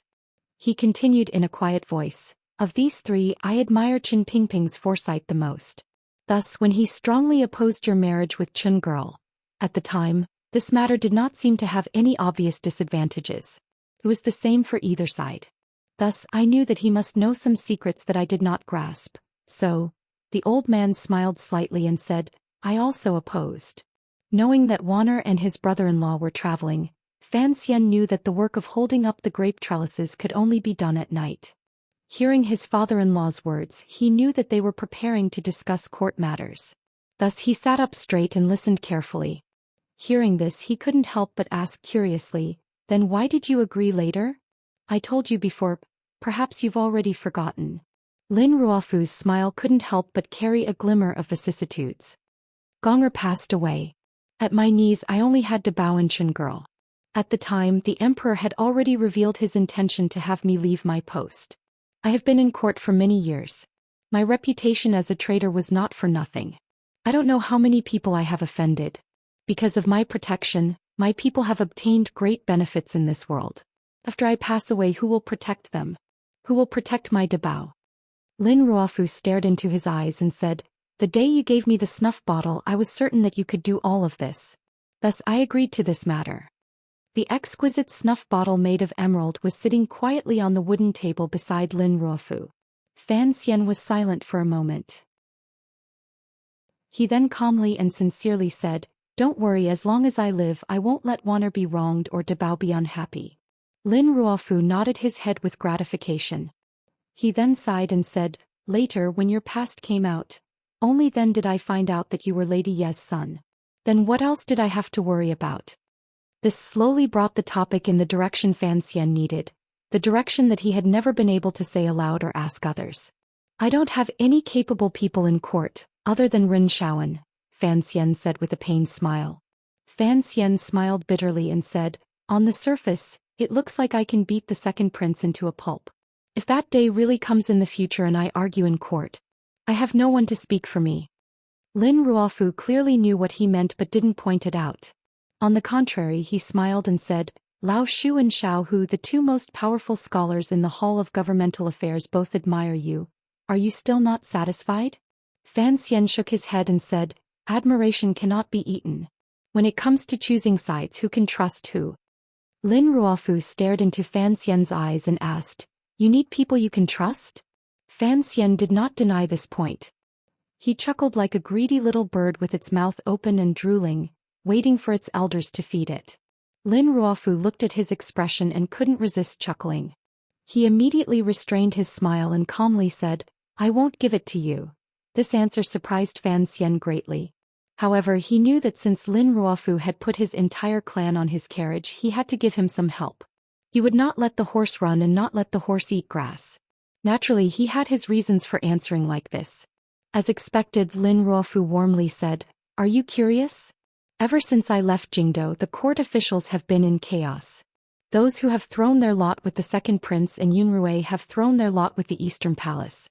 There are still a large number of people standing obediently under the Hall of Governmental Affairs." Fan Xian furrowed his brows slightly. He had long discovered this phenomenon. The strange thing is, why is no one throwing their lot with you? Lin Ruofu gazed at him with a not quite there smile. "You have long made a name for yourself among the scholars under heaven. Adding on Zhuang Mohan's gift, although you are a bit young, it is not impossible for you to openly become the leader of the scholars. Why is it that other than Shaoan, a former colleague of Honglu Temple who rushed to reveal his team, none of the civil officials in the court have come to throw their lot with you? In this past year, not a single civil official came to visit you. Until now, other than those 4 students of yours who are languishing in the various prefectures, you haven't developed any power at all." This was precisely Fan Xian's great confusion and headache. At the beginning, he had thought it was the emperor's art of checks and balances. Later, he found that the Qing emperor's focus on him was still on the military and did not care much about his interactions with civil officials. Thus, he had always been a bit confused. It was as if there was a hand in the unseen that had always been hindering his progress in that area. He raised his head in astonishment and stared at his father-in-law. Why? Now Fan Xian understood the reason it was like this. It was because his father-in-law, far away in Wuzhou, was using his remaining influence to prevent his former students from getting too close to him. The tallest tree in the forest will be destroyed by the wind. Lin Ruofu somewhat liked his son-in-law's cleverness and warmly said, "Furthermore, this tree of yours has already grown too tall. You are even taller than those true princes. Correct, this matter was arranged by me. For now, I will not let you use those people that you think are useful in order to avoid attracting discussion in the palace. As for when to give them to you," the old man sighed. "At the beginning I stood too high and had no choice but to step down. How could I bear to let Waner's husband repeat the same mistake? When the new emperor ascends the throne, I will give those people to you." Lin Ruofu said this in the end. Fan Xian was silent, but he smelled a glimmer of inauspiciousness. Only after the new emperor ascends the throne could those people be given to him. From another perspective, when faced with the unfathomable emperor, Lin Ruofu unconsciously could not summon up any thoughts of taking risks.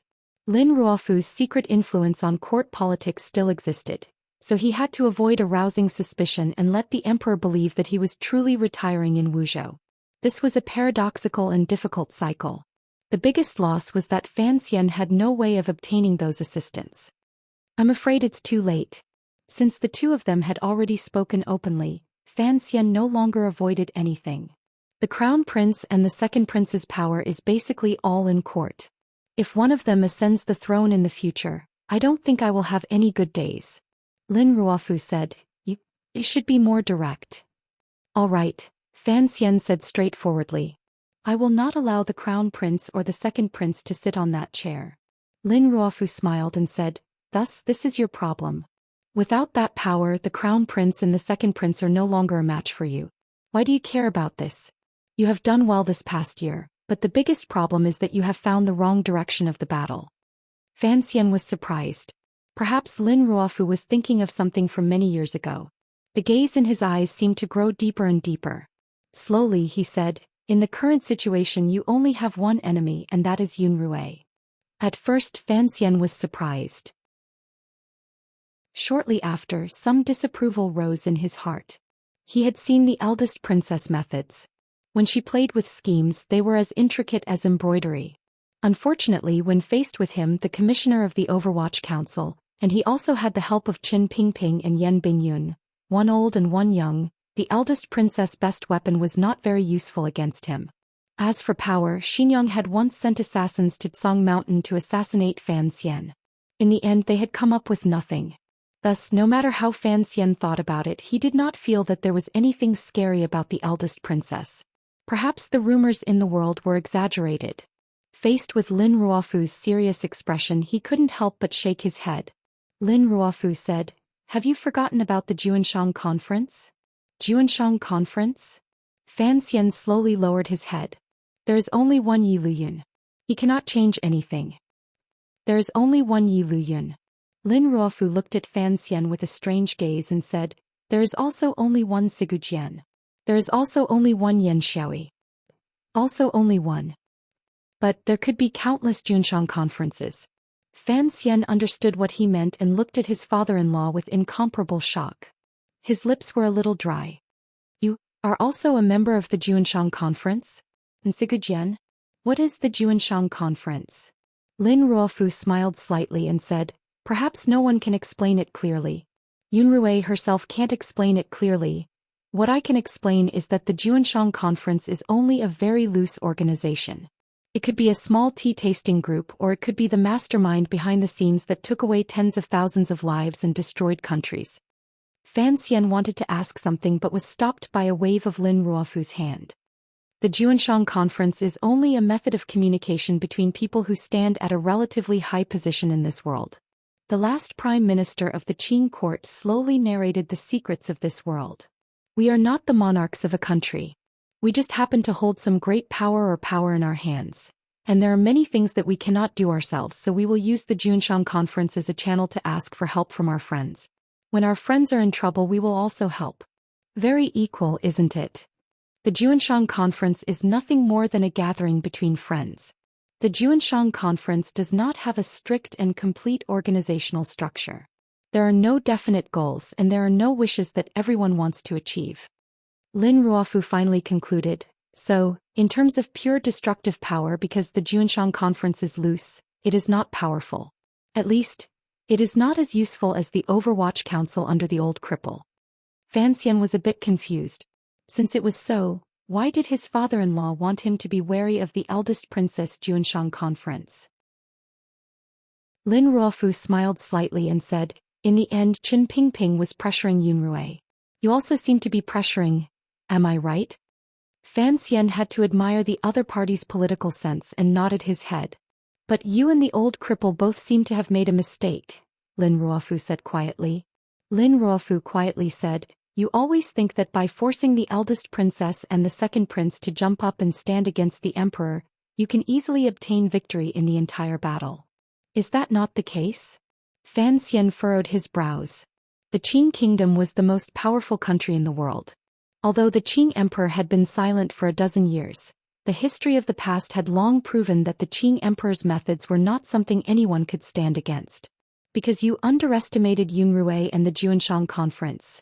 If you allow the situation to continue and she truly goes crazy, who knows what the consequences will be? Lin Ruofu said this with a smile.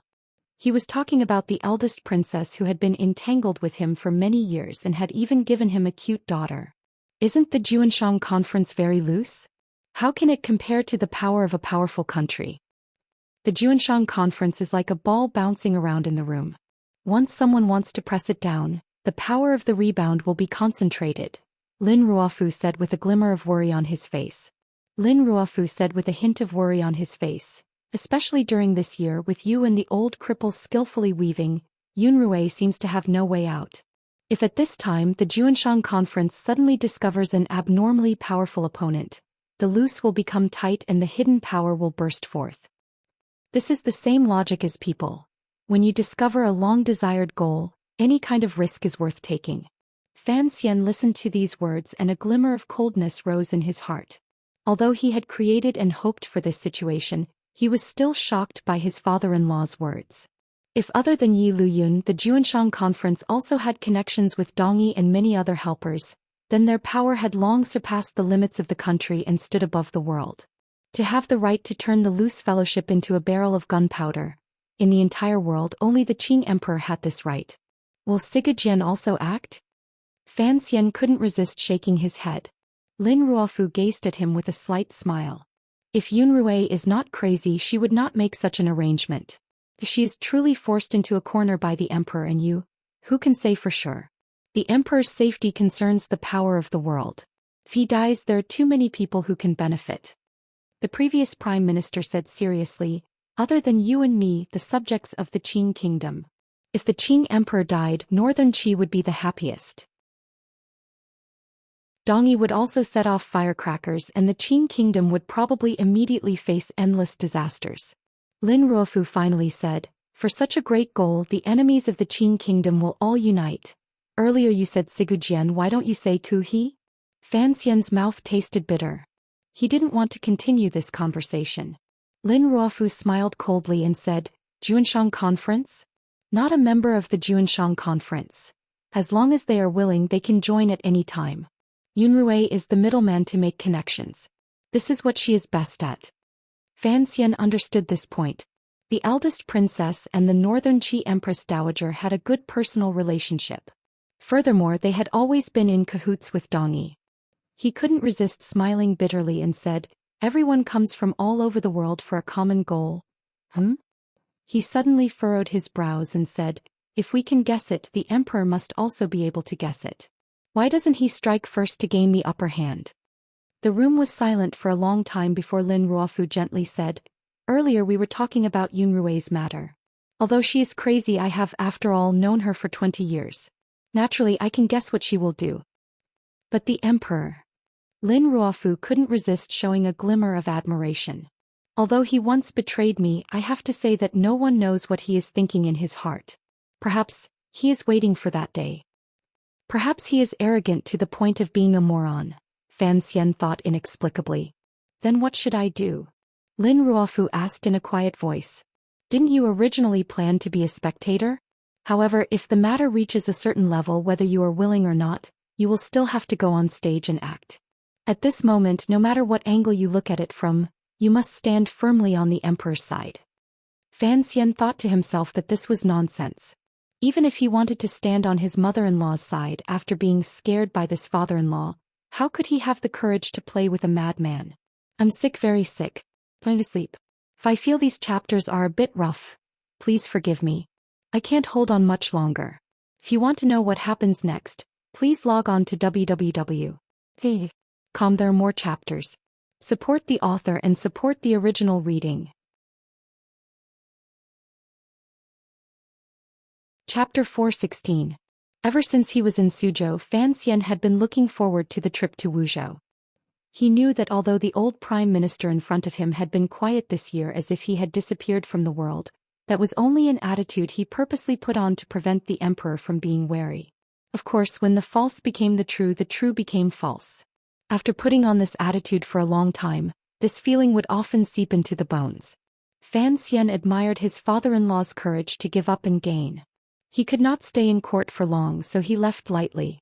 There was no need to discuss any conditions in detail. In any case, he had left behind a tail like Fan Xian in the capital and given the emperor enough face.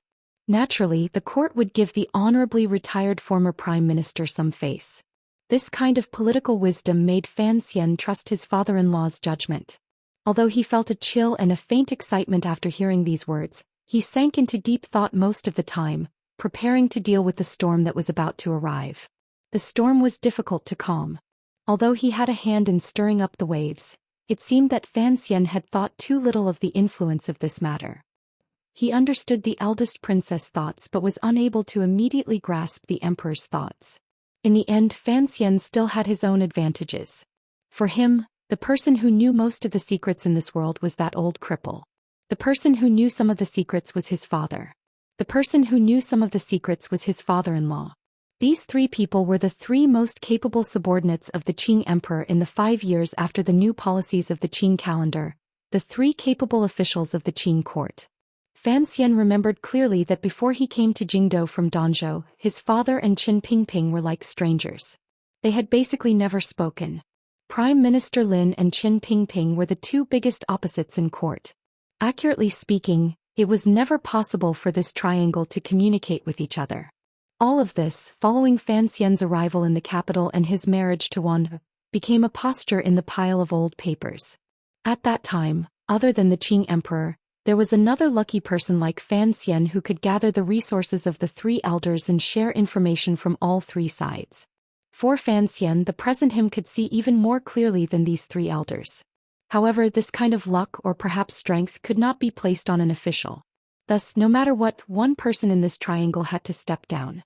Prime Minister Lin Ruofu became the first sacrifice because he and the emperor were not childhood friends. Occasionally, Fan Xian would ask himself, and only then did he realize that his coming out of retirement had indeed brought great harm to the Lin clan. Of course, it was impossible for the emperor to stop here. Thus, at the end of spring, the Jingdou Court Conference investigated the Ministry of Revenue. Fan Xian woke from his thoughts and couldn't resist shaking his head. There were clearly still so many problems in the court, yet the emperor had rushed to kill the dog first. However, the prey had not been killed yet. What was going on? Where did the emperor's confidence come from?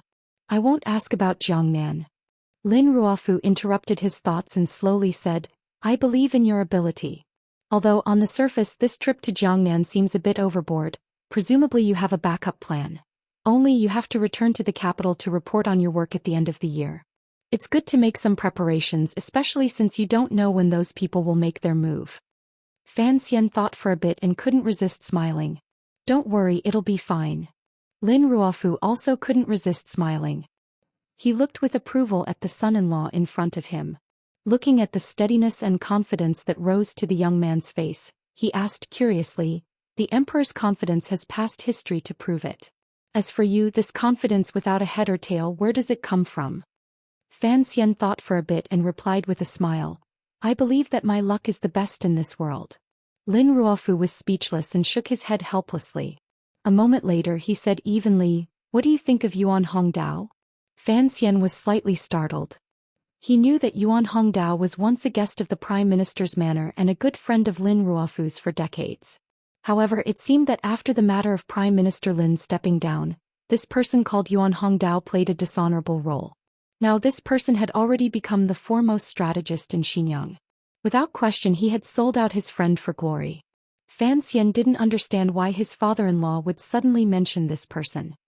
He furrowed his brows and thought about how his father-in-law didn't seem to think of a way to kill this person for revenge. He felt it was strange. Yuan Hongdao is a very powerful person and a very free and easy person.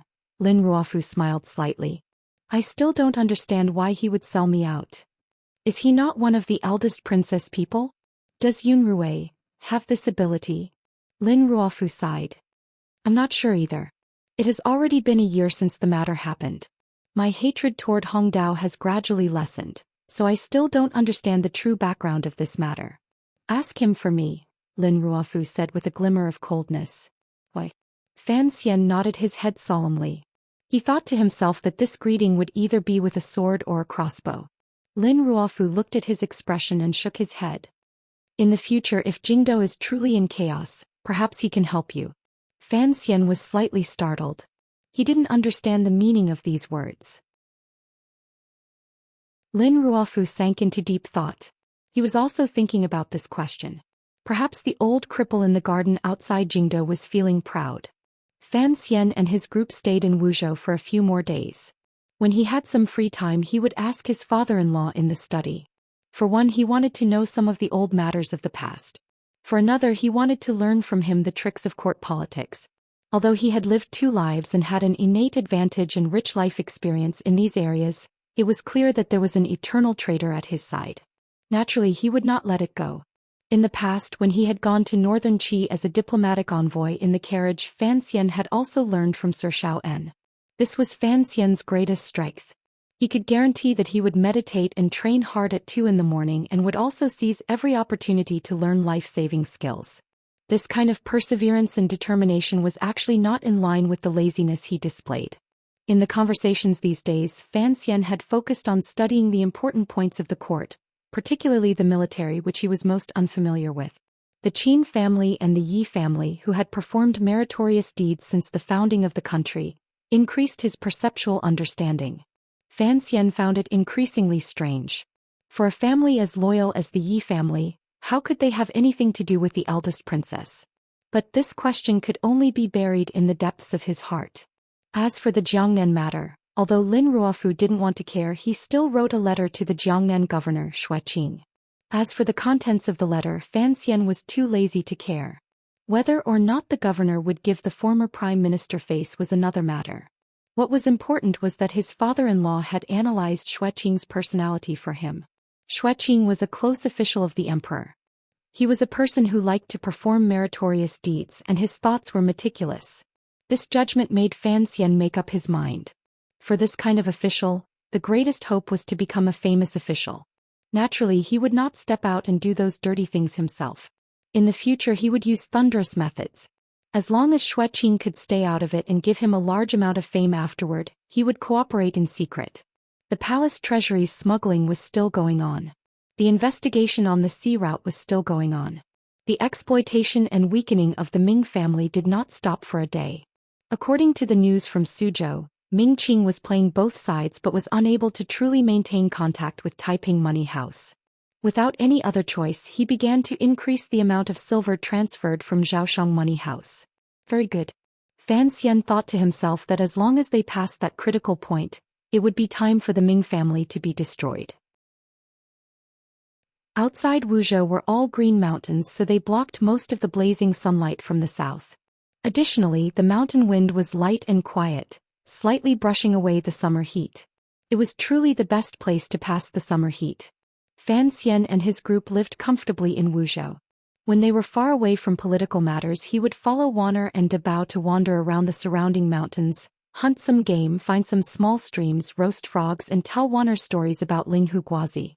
There were also times when they spent the night in the mountains. At that time, the sky was filled with stars and was too beautiful to behold. The Magpie Bridge gradually closed and the Milky Way went with the wind. Fan Xian held his wife in his arms and quietly teased her. In a loud voice, he looked at the stars at night. He didn't know whether the world would separate or unite. He only knew that the time of the cowherd and the weaver girl's year and day was coming. Far away from the troubles of the secular world, he was very happy. With great tacit understanding, the two of them did not bring up the matters of Suzhou, Jingdo, or any other place. They did not bring up Haitang, the eldest princess, or the emperor. They only occasionally talked about Ruoruo, who was currently cultivating in northern Qi, the game prepared by the Ting family in the Fan Manor outside Jingdo, and the delicious drumsticks from Dezhou. Heading west, the two of them pointed out mountains and asked about mountains. When they came across water, they went in. When they came across a deer, they took pity on it. When they came across a lone wolf, they were fierce. They walked by a stream beside a forest and lingered in the clouds by the cliff. This was a rare moment of quiet interaction after marriage. It was as if everything beside them no longer existed. There was only Fan Xian and Lin Wanner. Wrong, there was still Dabao. However, Dabao's loveliness was that he was often quiet. This kind of life could not continue forever. If Fan Xian wanted to keep this kind of life, he had to leave the mountains again and walk into the world of mortals. Dabao is going to follow us? Fan Xian opened his eyes and asked curiously. Isn't it to send him to father-in-law's side to keep him company? Lin Ruofu lived alone in Wuzhou. Although there were countless disciples in the clan, there were not many who truly cared for him by his side. Wana was going to follow Fan Xian. If Dabao also went with them, who would keep the old former prime minister company? Without a child, it was like having no children. Fan Xian could understand this kind of loneliness. Father insists, Lin Wanner said quietly. Wanner said quietly. After these days of careful nursing by Fan Xian, in addition to playing in the mountains, Wanner's body had indeed recovered for a long time. There was a healthy flush on her slightly moist cheeks, and the eyelashes on her large eyes fluttered slightly. Fan Xian smiled and gazed at her. Gently holding her hand, he said, "Both are fine." A number of days later, the completely black group of carriages left Wuzhou and slowly headed east. Along the way, they passed a number of small cities and large mountains before coming to a fork in the road. They had already entered the territory of Dongshan Road. This fork in the road led to the two provincial cities under Dongshan Road. To the east was Danzhou. To the north was Jiaozhou. "Go to Danzhou and wait for me. I'm going to Jiaozhou to take care of some things." Fan Xian stood on the carriage and said evenly to Wanner in the carriage. "At most I'll be 10 days late." Of course, Wanner knew what he was going to do in Jiaozhou. She sighed in her heart, but she knew that with the emperor's orders, Fan Xian could not refuse. She could only pile a warm smile on her face that reassured both of them. Sticking out her tongue, she said, "Don't go pick up flowers and grass." Fan Xian smiled embarrassedly and bowed to the ground. "Don't worry, wife. I won't go pick flowers on the side of the road anymore." Dabao, sitting by Wanner's side, had been sitting with a wooden expression the entire time. Hearing these words, he suddenly interrupted, "There are flowers in the garden." Fan Xian was slightly angry. Wanner was slightly hateful. Dabao didn't know what had happened. The three of them parted for now. Turning from the fork in the road, they had traveled less than 3 li when Fan Xian crawled out of the carriage. Stretching, he asked the subordinate beside him, "Are you ready?" "Everything is ready, Commissioner." On the side of the mountain forest in the distance, one could faintly see a group of grave and stern black riders carrying a cold, murderous aura waiting there. "Can't write more. Rest first. If you want to know what happens next, please log on to www.com. There are more chapters. Support the author. Support original reading. Chapter 417. Seriously ill. Half of my face is swollen, I have a mild fever, and I'm dizzy all day. This chapter is a transitional chapter, so of course, there will be foreshadowing. I'm just worried that I'll forget the things I buried in the future, hee. Dongshan Road was one of the Qin Kingdom's 7 roads. It leaned toward the northeast. Heading north from Shao Mountain, one would plunge into the small vassal states that Dongyi secretly influenced. Passing through those cities, one would enter the border of northern Qi. Last year, when Fan Xian went to northern Qi as a diplomatic envoy, he had taken a different route, bypassing Zhangzhou and entering via the North Sea, so he had not been to Sealy. Of course, he would not head north today. There was nothing in northern Qi that attracted him. Sitting on the horse and looking at the map in his hand, Fan Xian couldn't help but furrow his brows. Pointing to a corner of the map, he said, "So, Jiaozhou is still below Danzhou. What is this large blank space on it?" Beside him was the deputy commander of the Black Knights, surnamed Jing. Commander Jing still wore that silver mask on his face. Listening to his superior's words, he said in a low voice, "To the north of Danzhou is a large stretch of high mountains and dense forests. Very few people dare to enter, so when the map was drawn, there was only a blank space. To the north of this blank space is Dongyi, which faces the bay." Dongyi? Fan Xian sighed. He thought to himself that one day he would have to go and see. It was only now that he found out that Dongyi, the largest city in the world, was not far from Danzhou, where he had spent his childhood. However, Fan Xian was familiar with the mountains to the north of Danzhou. He knew that if he wanted to find a path from those places, it was basically impossible. Moreover, the geographical environment of this area was also very special. Along the coast were cliffs and precipices that stretched for hundreds of miles. Even birds would find it dangerous. If the people of Dongyi wanted to go to the Qin Kingdom, they could only go around to the west of Shao Mountain or go by sea. Thinking of Dongyi's powerful sea navigation abilities, a glimmer of worry flashed through Fan Xian's eyes. Although the navy in this world could not affect the bigger picture, it still had the ability to carry out some harassment. What if Dongyi forcefully landed in Danzhou? Only now did Fan Xian finally understand why the emperor cared so much about this matter and wanted him to personally act. He also understood why, after the Quanzhou First Navy was disbanded, the court persisted in maintaining such a navy in the remote Jiaozhou. Jiaozhou was to the south of Dongzhou. A powerful navy was stationed there to intimidate Dongyi's power on the sea. A cold smile rose involuntarily to the corners of Fan Xian's lips. Now he knew that the Quanzhou navy from a certain perspective was like his mother's private army. The court's work was indeed watertight. "Old Jing, why don't you take off your mask?" He smiled at the Black Knight commander beside him, doing his best to make his tone gentler and not reveal the chill in the depths of his heart. Following Qin Pingping's strict orders, these 400 Black Knights had become Fan Xian's subordinates ever since he left for northern Qi. The 400 black-clothed, black-horned, black-faced riders had actually helped Fan Xian a lot, such as Shang Shanhu's rescue of Xiao En and the Juanshang conference in Jiangnan. However, the greatest benefit the Black Knights brought Fan Xian was not just these. Due to various reasons, Fan Xian had never been able to extend his hand into the military. The existence of the Black Knights was equivalent to his most powerful martial power. It could increase his power and also give him a bit more confidence when negotiating with others. In a situation where he had no military power, having the Black Knights under his command was a comforting thing. However, Fan Xian was not very close to this group of subordinates because the Black Knights could not enter a province or even go near a province. Fan Xian was also a person who loved to enjoy life, so he did not want to live in a military camp. Thus, there was not much time for conversation between his superiors and subordinates. This kind of unfamiliarity was impossible to get rid of in a short period of time. Fan Xian understood that if he truly wanted to do something in the future, he had to control this most powerful martial power under his command. He could not rely on Qin Pingping to control it. He could only rely on himself to have these 400 riders follow him wholeheartedly and subdue them from the depths of their hearts. Ever since he met up with the Black Knights at the crossroads, he had been trying to use the method he had used to subdue Wang Qinian and Deng Ziyu, as well as the strange deputy commander of the Black Knights who always wore a silver mask. Fan Xian smiled warmly and spoke candidly. He chatted and talked about trivial matters of the day, creating a warm and open atmosphere. Of course, he did not forget to reveal the steadiness and confidence that a person in a high position should have. However, the deputy commander Jing remained indifferent and was not moved at all. He replied straightforwardly, "I'm used to it." Thus Fan Xian was a bit angry. He suddenly smiled slightly and said, "There are only two types of people who wear masks." Riding beside him on the horse, Commander Jing's body did not have any reaction. However, Fan Xian noticed that his hand holding the reins had tightened slightly. It looked like he was interested in this topic.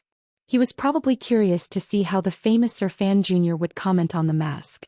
Fan Xian said, "Either the face under the mask is too ugly, or it has been heavily injured and is unbearable to see people. Or, this face is too handsome, so handsome that it's like a girl's." Of course, I am not mocking myself with these words. The Black Knights go into battle to kill the enemy. The more savage the face, the easier it is to scare the enemy. Thus, the first reason does not exist. Fan Xian smiled and gazed at the silver mask flashing with a faint light. Looks like Commander Jing must be a rarely seen handsome man. Commander Jing paused and said a moment later, "The commissioner is indeed impressive." Fan Xian chuckled. He thought that he had heard too many stories about the Prince of Lanling and Diqing, so he could make a random guess. However, Commander Jing still did not take off his mask. It made Fan Xian very curious as to whether or not he had guessed correctly. "I still don't know your name," Fan Xian said lightly. He couldn't be bothered to do this kind of political work anymore. Commander Jing's gaze became serious. He held the reins in his hand and said seriously, "My surname is Jing and my name is Wuming." Jing Wuming? How could Fan Xian not know the name of the most powerful martial commander under his command? He purposely pretended to be shocked and thought of the strange association he had when he first learned this person's name last year. "If you are Jing Wuming, then wouldn't I be Shangguan Demonist's father?" Hundreds of riders formed into a thin line and headed northeast in the quiet valley. Scouts had been sent out at a certain distance in all directions, so they shouldn't be able to reveal their whereabouts. Fan Xian and Commander Jing were in the middle and were slowly moving through the valley. At this moment, Fan Xian was smiling again because of the association he had made in the past. Commander Jing glanced at him curiously and then said, "My surname is Jing. I don't have a name. I'm not called Wu Ming."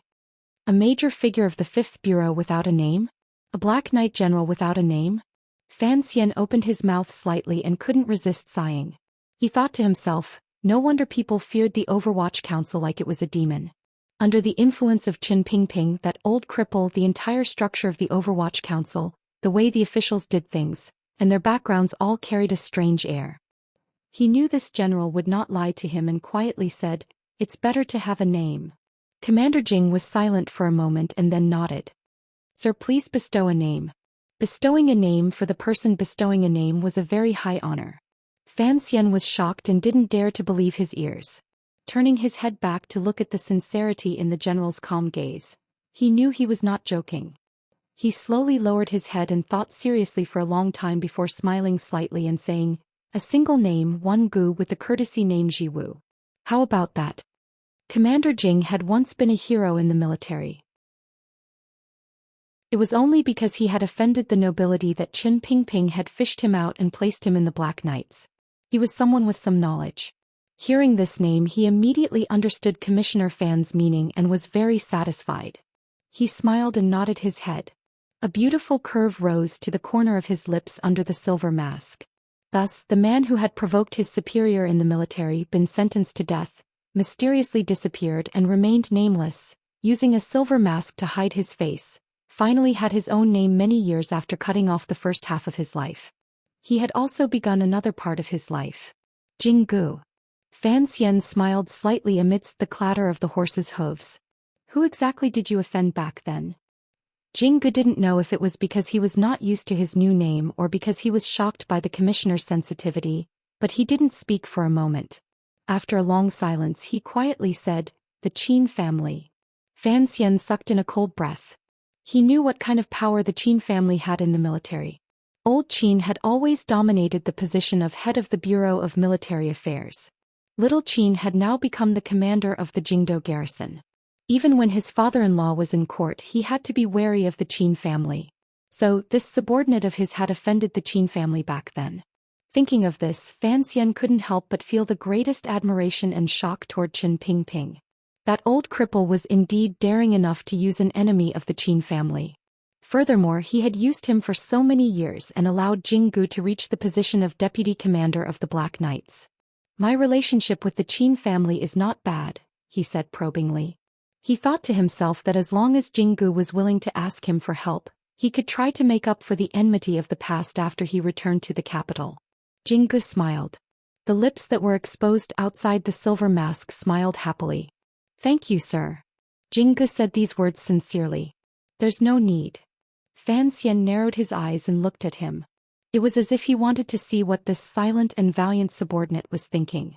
After a long time he asked, "What exactly is the enmity between you and the Qin family?"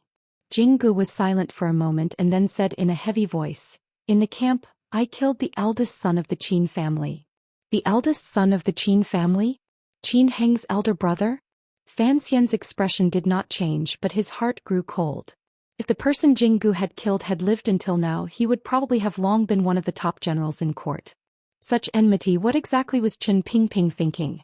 Why did he keep a ticking time bomb in the Overwatch Council? A few bird cries came from ahead. The silent Black Knights stopped in unison. It was not people, it was horses. This kind of riding skill was truly one of the best in the world. Probably only the Western Hu King's army had this ability. Dusk gradually approached. Fan Xian and Jinggu rode forward and passed through the valley. Halfway up the mountain they looked down at the city at the foot of the mountain. The city was not large. Inside there were already lanterns lit like stars. This was Jiaozhou. Looking to the right, a stretch of ocean was turning from blue to pitch black in the dusky sky. Faintly, one could see a heavily guarded dock and dozens of warships as well as eye-catching camps. That was the Jiaozhou Navy. "Do as you please. Kill anyone who dares to enter the city." Fan Xian had already thrown Jing Ji's question to the back of his mind. Coldly and straightforwardly giving the order, he pulled on the reins and broke away from the main group of Black Knights. Without a single guard, he rode alone up the narrow mountain path toward Jiaozhou at the foot of the mountain. To be continued. If you want to know what happened afterwards, please log on to www.com. More chapters. Support the author. Support original reading. Chapter 418. The Black Knights headed straight for Jiaozhou. In order to deceive people, the route they chose could not be the official road. No matter how confident Fan Xian was or how much confidence he had in the Black Knight's battle power, he could not have the extravagant hope that once chaos broke out, with just 400 riders, they would be able to forcefully suppress one of the three great navies of the Qin kingdom. Thus he could only quietly enter the city and not shoot. Looking at the Jiaozhou city gate in the distance, Fan Xian dismounted his horse. Following the Overwatch Council methods he had learned from a young age, he found a quiet place and let the horse go. The horse was intelligent and seemed to understand its master's intentions. It did not linger and headed into the quiet valley. In a moment, it disappeared without a trace. It was not that Fan Xian was unwilling to kill the horse. The smell of blood was truly unnecessary. On the contrary, it would bring some trouble. After confirming that the horse would not reveal his whereabouts, he sat down under a tree and dug a small hole beside him. Taking off the clothes on his body, he buried them in the ground. Then he took out the equipment on his body and did a careful inspection. He confirmed that the black dagger, the third bureau's new hidden crossbow, and the drugs and poisons that never left his body were all there. He smeared something on his face and unconsciously nodded his head. Shortly after, he sighed. Somewhat unsatisfied, he buried the emperor's sword Wang Qinian had given him into the hole. Fan Xian wondered to himself when he would be able to openly use this sword. By the time he left the large tree, the commissioner of the Overwatch Council, Sir Fan Jr., had already transformed into a normal young man. His face was still delicate and handsome. However, the space between his brows had widened slightly. The corners of his eyes had drooped slightly. He had lost some of his heroic spirit and gained a glimmer of sincerity. He was already a completely different person. Underneath the coarse cloth clothes, he was still wearing the tight-fitting Black Knight clothes. Fortunately, the material was first-rate and breathable, so he did not feel very hot. Following the rarely traveled mountain path toward Jiaozhou, the sun had long sunk below the mountain behind him. A dusky twilight enveloped the surroundings. In the last moment before the Jiaozhou city gates closed, Fan Xian walked to the city gate and obediently handed over his travel permit. He then answered a few routine questions from the city gate soldiers and easily entered the city. The travel passes made by the Overwatch Council were not fakes, rather they were the real thing. Naturally, no one would discover any problems. Furthermore, when Fan Xian answered the questions, although he was respectful, there was not a trace of panic. Jiaozhou was by the sea and there were many people coming and going. The city guards had long become used to it, so they did not place much importance on it. Passing through the city gate, Fan Xian rubbed his eyes and smiled. Like a traveler who had come from afar, he used a curious gaze to examine the surrounding residences and scenery.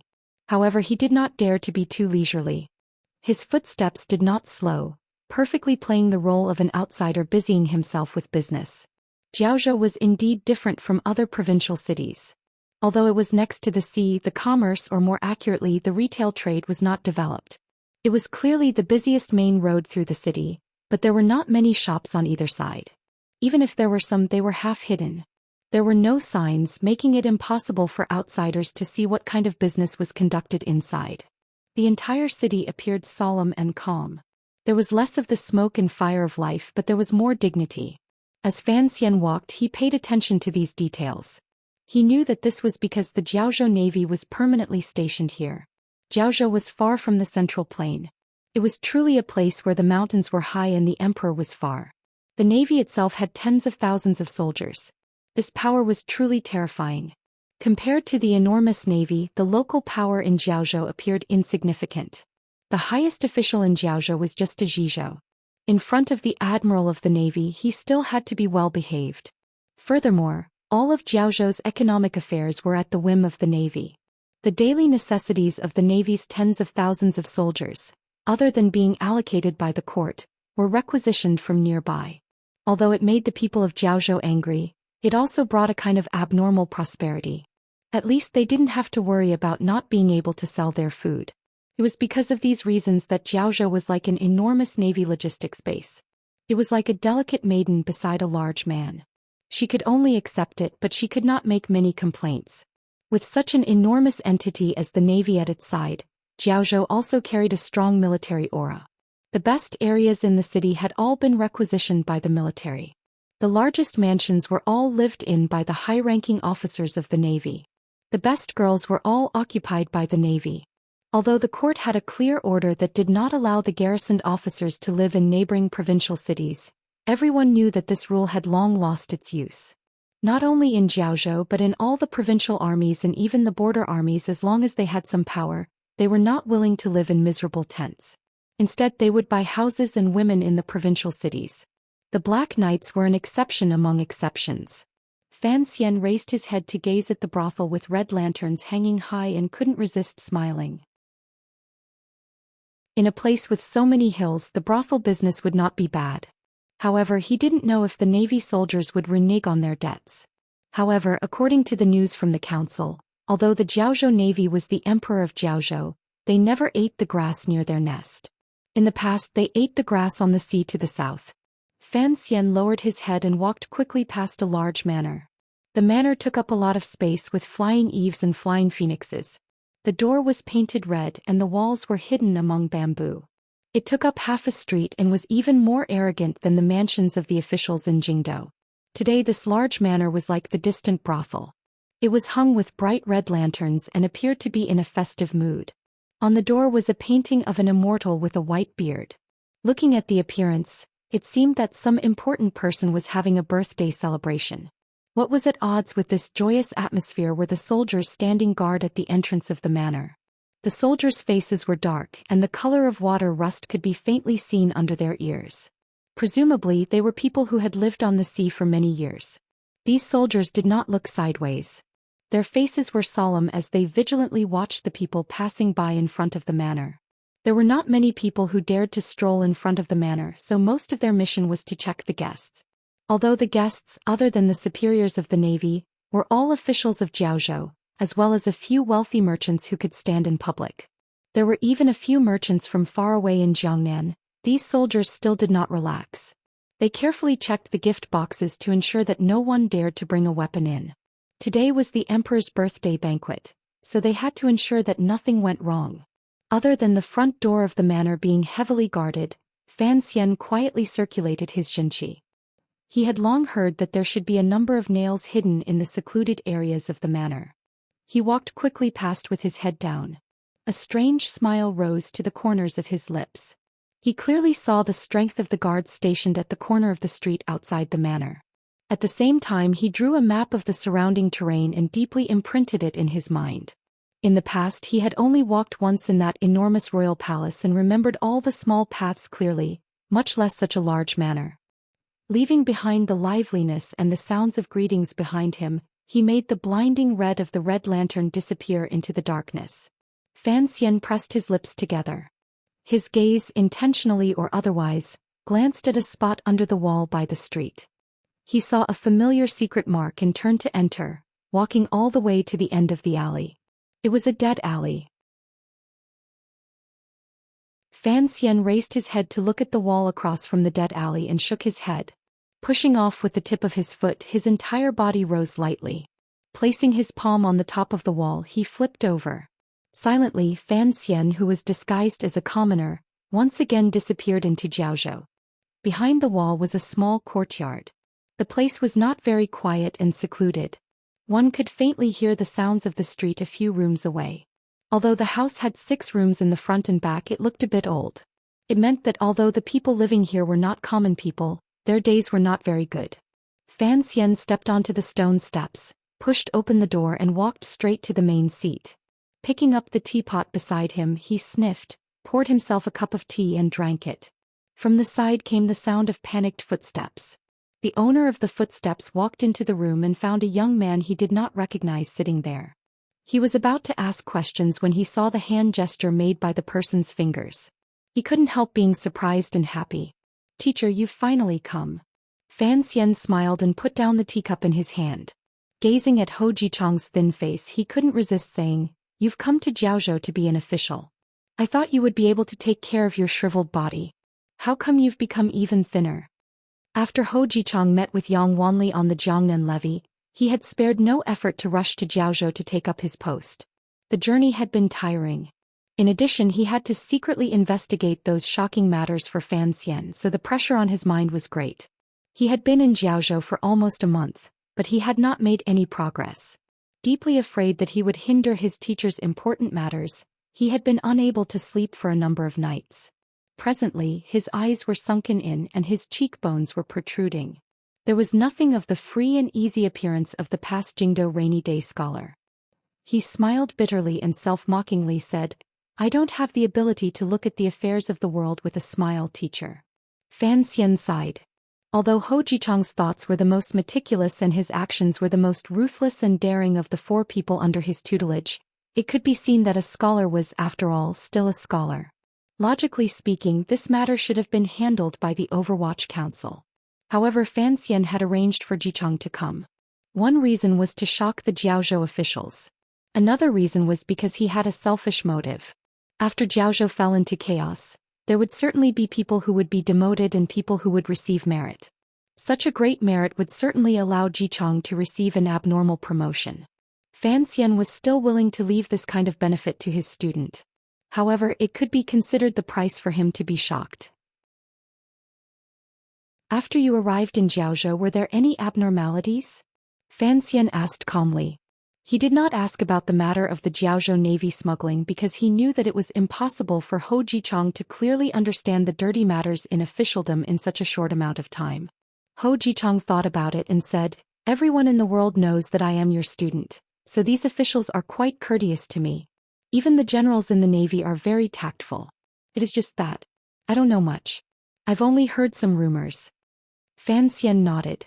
This was a situation he had long guessed. He thought for a bit and then said, "Admiral Chang Kuan is holding a birthday banquet today. Did he not invite you?" Ho Jichang paused and said, "I am only a minor official, but it should be to give you face. This admiral also gave me an invitation. However, you said you would arrive today, so I have been waiting at home. I haven't decided whether to go or not." "Go," Fan Xian said decisively. "You go first." For him to go first, the hidden meaning was that Fan Xian would go later. Ho Jichang furrowed his brows and said, "You are alone?" "One person is enough," Fan Xian smiled slightly. "Chang Kuan is not Shaoan. He does not have the right for me to value him too much." Pausing, he then said, "Today is his birthday banquet. In the future, his family can give him birthday wishes and memorial services on this day. This will save a lot of trouble." Ho Jichang's heart jumped. He tasted bitterness in his mouth as he gazed in a daze at his teacher. He knew that Fan Xian was certainly going to kill someone at the birthday banquet. However, he didn't know how exactly his teacher was going to kill him under the protection of the valiant Jiaozhou Navy. Furthermore, a proper admiral of the Navy, a first-level official, could not just be assassinated. The emperor and teacher shouldn't make such a muddled mistake. If the birthday banquet became a battlefield, how would they deal with the aftermath? If you want to know what happens after, please log on to www.com. More chapters. Support the author. Support original reading.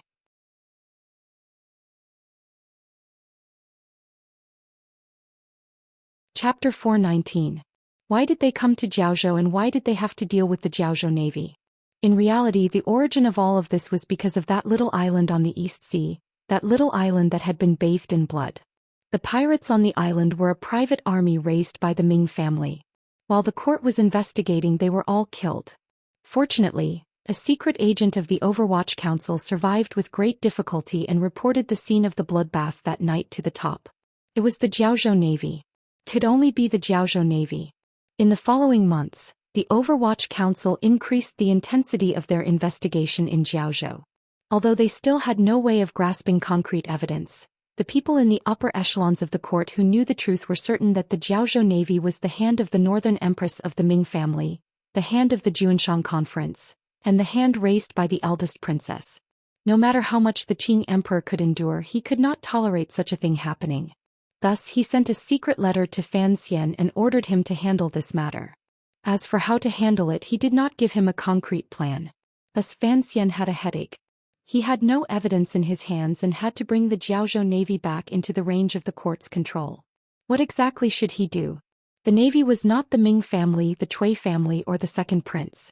It was a truly powerful martial force. If he did not handle it well, it would cause an uproar and weapons would rise. Regardless of whether or not the court could suppress it in the end, he would still get into big trouble. He also knew that in the Ming family's smuggling business, the Jiaozhou Navy certainly played an important role, particularly on the route to Dongyi. Without the protection and escort of the Jiaozhou Navy, these dozen years would certainly not have gone so smoothly. The role the Jiaozhou Navy played in the sea smuggling route was similar to the role Fan Xian's Overwatch Council and Wei Hua's Northern Qi Brocade Guard played in the mainland smuggling route. However, on that island the navy had killed too many people. Ho Jichang had already gone to the birthday banquet. There was only the disguised Fan Xian left in the little courtyard. Ho Jichang had come under orders to investigate the matter of the Jiaozhou Navy smuggling. Unfortunately, there had been no progress. He had to do many things in the dark, so it was not convenient for him to hire too many servants. Thus, the little courtyard was completely silent. Without lighting a lamp, Fan Xian thought calmly in the darkness, sorting out his plan line by line. As he thought and thought, he couldn't help smiling bitterly.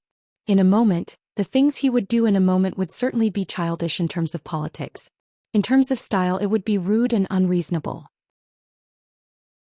However, the emperor had given him full authority to handle this matter. Could be seen how much the emperor cared. He had been forced to Jiaozhou. What could he do? If they followed the normal path of investigation and separate questioning, the navy generals were not idiots. They would not admit to such a crime that could result in their families being wiped out. Furthermore, once the military and the Overwatch Council confronted each other, the military could easily slide in the direction of the explosion. Once there was a mutiny, tens of thousands of navy soldiers would surround Jiaozhou. How could Fan Xian and his subordinates survive? As he could only take the risk. Coincidentally, today was the birthday of the Admiral of the Navy, Chang Kuan. All of the high-ranking navy generals had gathered in Jiaozhou and were far away from the soldiers they controlled. Although the Jiaozhou Navy still had tens of thousands of people, there were only a few generals left to guard. Once they moved, it would be difficult to communicate between inside and outside the city. The Navy's reaction would also be a few beats slower. Fan Xian could also use this opportunity to wipe out all of the generals at the birthday banquet in one fell swoop. His appetite had always been this big. However, even Ho Jichang was curious as to where Fan Xian's confidence came from. He was only one person. Admiral Chang Kuan looked at the table full of guests with a face full of smiles. However, this smile carried a bit of reservation and a bit of arrogance. He was smiling because he was in a good mood. He had lived for more than 40 years. Everything had been smooth sailing and he held a high position. All of the officials and wealthy merchants in and out of the city had come to flatter him. Even the important figures far away in Jiangnan had all sent gifts. If he didn't smile, how could he express this pride? The reason he couldn't laugh to his heart's content was because of his position. As the highest military official in Jiaozhou, the local emperor in name and in reality, each of his words and actions affected hundreds of thousands of people. He had to be careful and put on a dignified and solemn appearance. Could he take in another 100,000 liang of silver from this banquet today? The admiral calculated in his heart and raised his cup in invitation to drink. All of the nobles at the table below stood up and raised their cups in greeting, praising endlessly. Chang Kuan's gaze flickered to the table in the corner to his right. Looking at the indifferent expression on the official's face, he felt very unhappy. That official had been in Jiaozhou for a while, but not only had he not come to show his respect, he had not even done a formal greeting. However, Chang Kuan still tolerated it and had even invited him to the birthday banquet. All of this was because the official's background made him very afraid. Ho Jichang, Jiaozhou's Dianli and provincial judge, was only a 7th-level minor official. However, Ho Jichang's background was too deep. Everyone under heaven knew that he was one of Fan Xian's 4 disciples. After last year's spring examination, he was ranked 3rd. Even though Chang Kuan was a 1st-level military official, he still had to give the Fan manor some face. Furthermore, because of the Jiangnan matter, Chang Kuan had always been wary of the Overwatch Council. The fear in the depths of his heart could not be eliminated. He didn't know why Sir Fan Jr. would arrange for his student to come to such a remote Jiaozhou. Was the Overwatch Council truly suspicious of the Jiaozhou Navy? However, the Ming family shouldn't have leaked any information. The old matriarch was also already dead, so no one should be able to obtain evidence. At his own birthday banquet, Chong Kun held his wine cup, but his thoughts floated to another place. There was no one left alive on that island. The people who had acted were all his trusted generals. Those soldiers were locked up in tents every day, so there shouldn't be any problems. Seeing the admiral holding his wine cup in a daze, the guests at the table below looked at each other, unsure of what had happened. Chong Kun came to his senses and smiled self-mockingly. His wives and children were all in Jingdo. He didn't know how they were doing. As for the Jiaozhou matter, even if the court heard some rumors, what could they do to him? The Overwatch Council did not have concrete evidence, so they did not dare to touch a military boss like him. After thinking clearly about the cause and effect, reassessing the situation and confirming his own safety, the large stone that had been pressing down on Chong Kun's heart finally lightened. He nodded to the person beside him and agreed to call in the dancers to liven things up. Looking at the calm Ho Jichong below the table, Chong Kun still felt a bit uncomfortable. He gently coughed and felt his stomach bulge. He said a few words to his subordinates and went to the latrine in the back of the courtyard. Fan Xian left Ho Jichong's home and walked to the bustling back wall of the Admiral's manor, carefully hiding his figure. Just like how there were rarely any patrolling soldiers on the high walls of the royal palace, there were not many people watching the back wall of the Admiral's manor. Borrowing the cover of the clouds in the summer night, Fan Xian gently exhaled a mouthful of murky air. Circulating the Jinqi in his body, his hands steadily pressed against the gray-painted wall. With a slight push, he confirmed that the thin layer of Jinqi flowing out of his palms could still perform the same function as on the cliff in Danzhou. After the tyrannical Jinqi in his body exploded, it was fortunate that Haitang had helped heal him. However, he was still worried that his best Spider-Man ability would be lost following the slight change in the way the Jinqi circulated in his body. Fortunately, it was still there. Like a ghost, Fan Xian silently flipped over the high walls of the Admiral's manor and slid into the grass in the courtyard. Very easily, he knocked out the two guards behind him and then walked to the kitchen. From his clothes, he took out the Overwatch Council's special poison injection tool. Using the thin needle at the front of the tube, he poured the prepared knockout drug into a sealed wine urn. To the side was an unsealed wine urn. Fan Xian thought for a bit and then scooped up a mouthful to drink. He felt that the taste of the wine was indeed not bad. The Jiaozhou Navy's enjoyment was indeed not something that could be supported by military pay. Before leaving, he casually tossed in a pill. Fan Xian stood in the darkness and looked at the distant soldiers outside the room. He couldn't resist smiling. Chong Kun, that bastard, was indeed afraid of death. He needed people to stand guard outside when he went to the toilet. He climbed onto the roof from the back. Angrily, he pinched his nose and jumped down. The tips of his feet landed on the ground without a sound. He looked at the toilet and found that the Admiral's manor's Mao Manor was also extravagant. It had 2 rooms. Unfortunately, the outer room did not have a toilet. Fan Xian undid his pants and began to urinate. The sound of water dripping rang out. Then the Admiral squatting in the toilet was startled. Chong Kun's pants were halfway down. He was sitting on a chair. The chair was empty with a toilet under it. Although his appearance was a bit wretched, a eagle-like viciousness appeared in his eyes. There was someone outside. When he knew that someone could pass through the Admiral's manor's layers of defense and come to his side while he was out, Chong Kun felt a chill in his heart. His first reaction was to yell, "Assassin!"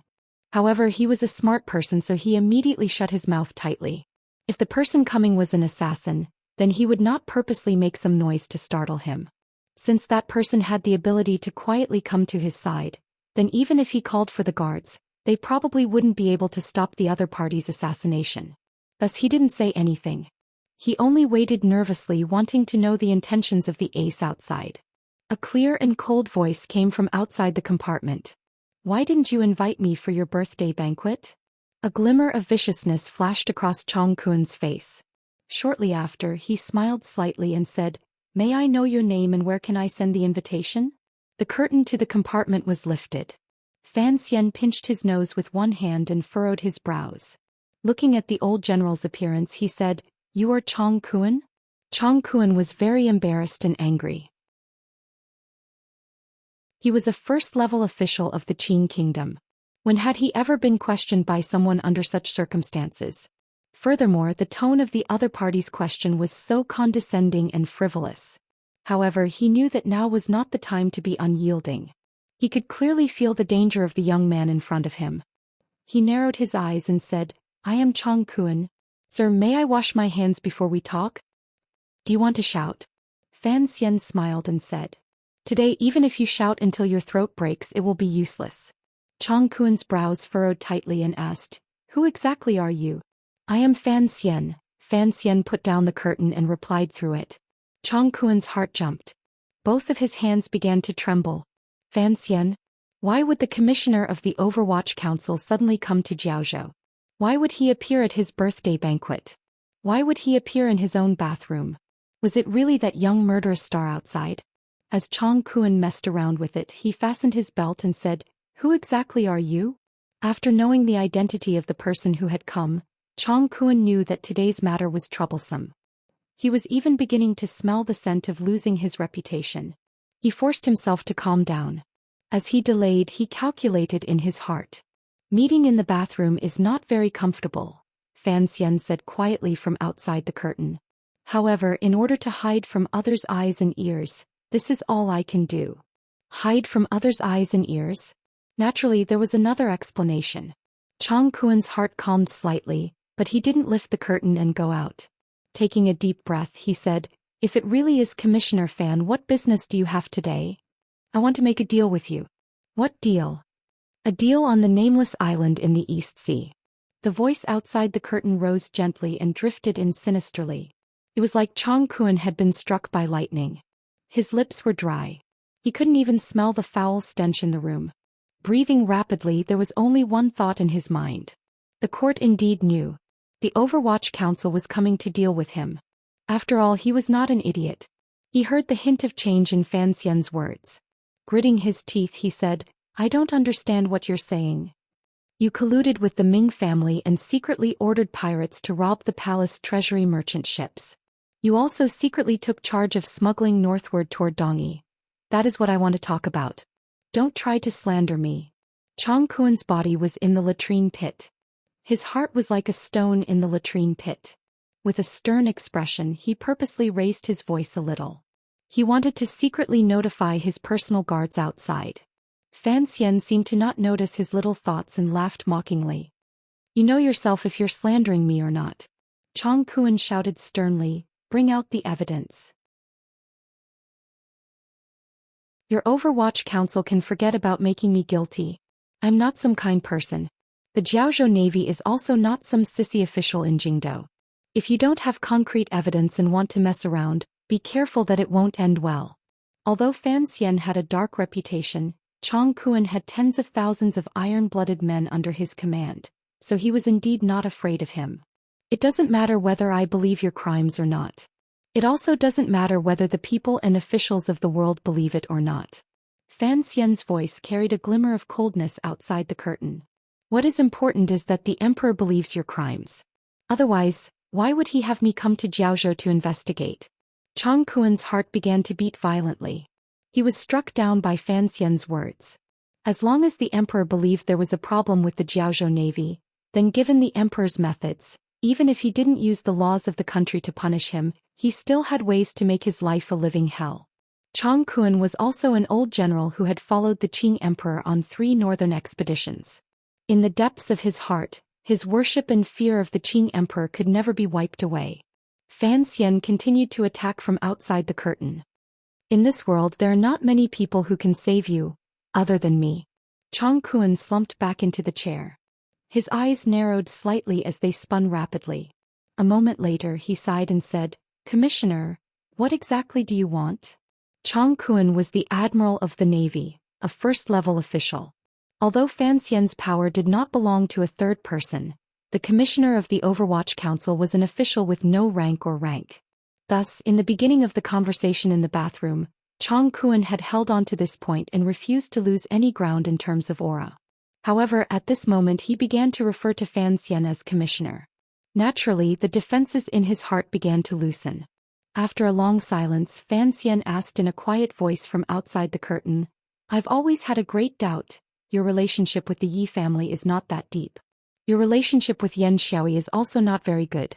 Even in past history you have no connection to the eldest princess. Although your position is high and your power is strong in the Junshan conference, you can only play the role of a worker.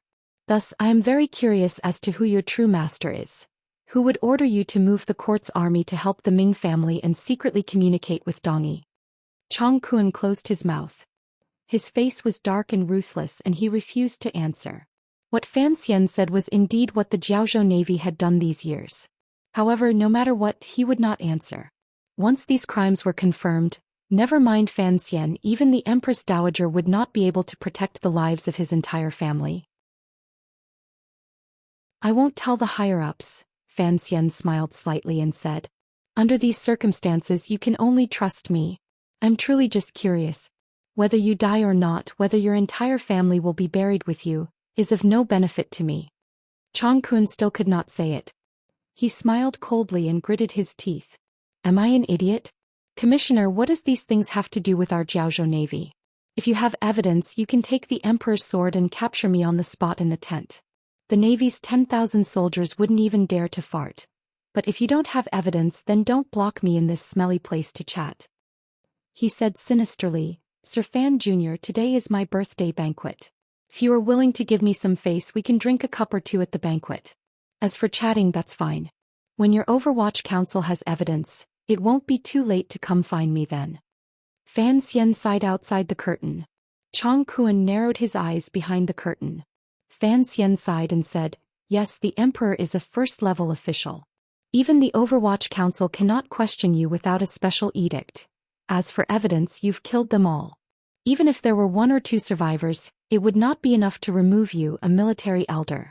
As for the Ming family, the old Ming matriarch who knows of your relationship with them has unfortunately died. You're right. Looking at it, I indeed do not have any evidence on hand. His voice appeared slightly distressed. The Emperor certainly does not wish for you to remain in the Jiaozhou Navy, but the resistance of the court to move you is too great. The Overwatch Council also does not have evidence. Tell me, how can I make you disappear from Jiaozhou? Chang Kun suddenly felt an absurd sense of danger. At the same time he was shocked. Why had his personal attendants outside not charged in? Fan Xian finally sighed and said, since you are not willing to accept this deal, then I have no other choice. I can only choose the most direct and most absurd method. After saying this, Chang Kun's pupils constricted. It was as if he had seen a strange scene as he stared at the curtain in front of him. The green curtain was like a piece of flat soil, but a bamboo shoot suddenly grew out of it. The bamboo shoot was not green but black. It moved the green curtain closer to his chest. Chang Kun panicked, angry and dumbfounded, but he could not move. He could only watch this scene helplessly. He watched as the tip of the black dagger tore through the weak obstruction of the green curtain. With a hissing sound, it came in front of him and stabbed deeply into his chest. In the moment before he died, Chang Kun kept his eyes open. Countless questions and incomprehension flashed through his heart. Why did the Jinqi in his body suddenly flow so erratically? Why did his limbs feel numb? Why did the Overwatch Council dare to assassinate him? He was the admiral of the Jiaozhou Navy. He was the local emperor of Jiaozhou. He had 10,000 soldiers under his command. If he died an unnatural death, it would shock the world and cause chaos among his subordinates. He was a first-level official of the court. How could the Overwatch Council dare to assassinate him? In the officialdom of Qing Kingdom, although the Overwatch Council was skilled in assassinations, under the powerful suppression of the Qing Emperor, they never used such methods on high-ranking officials. The Qing Emperor knew that once this precedent was set, the entire country would sink into chaos. That was why Chang Kun had remained calm in the latrine earlier and was not afraid. He had predicted that Fan Xian would not kill him without thinking. He didn't dare. But Chang Kun lowered his head to look at the black dagger in his chest. A wretched smile rose to the corners of his lips.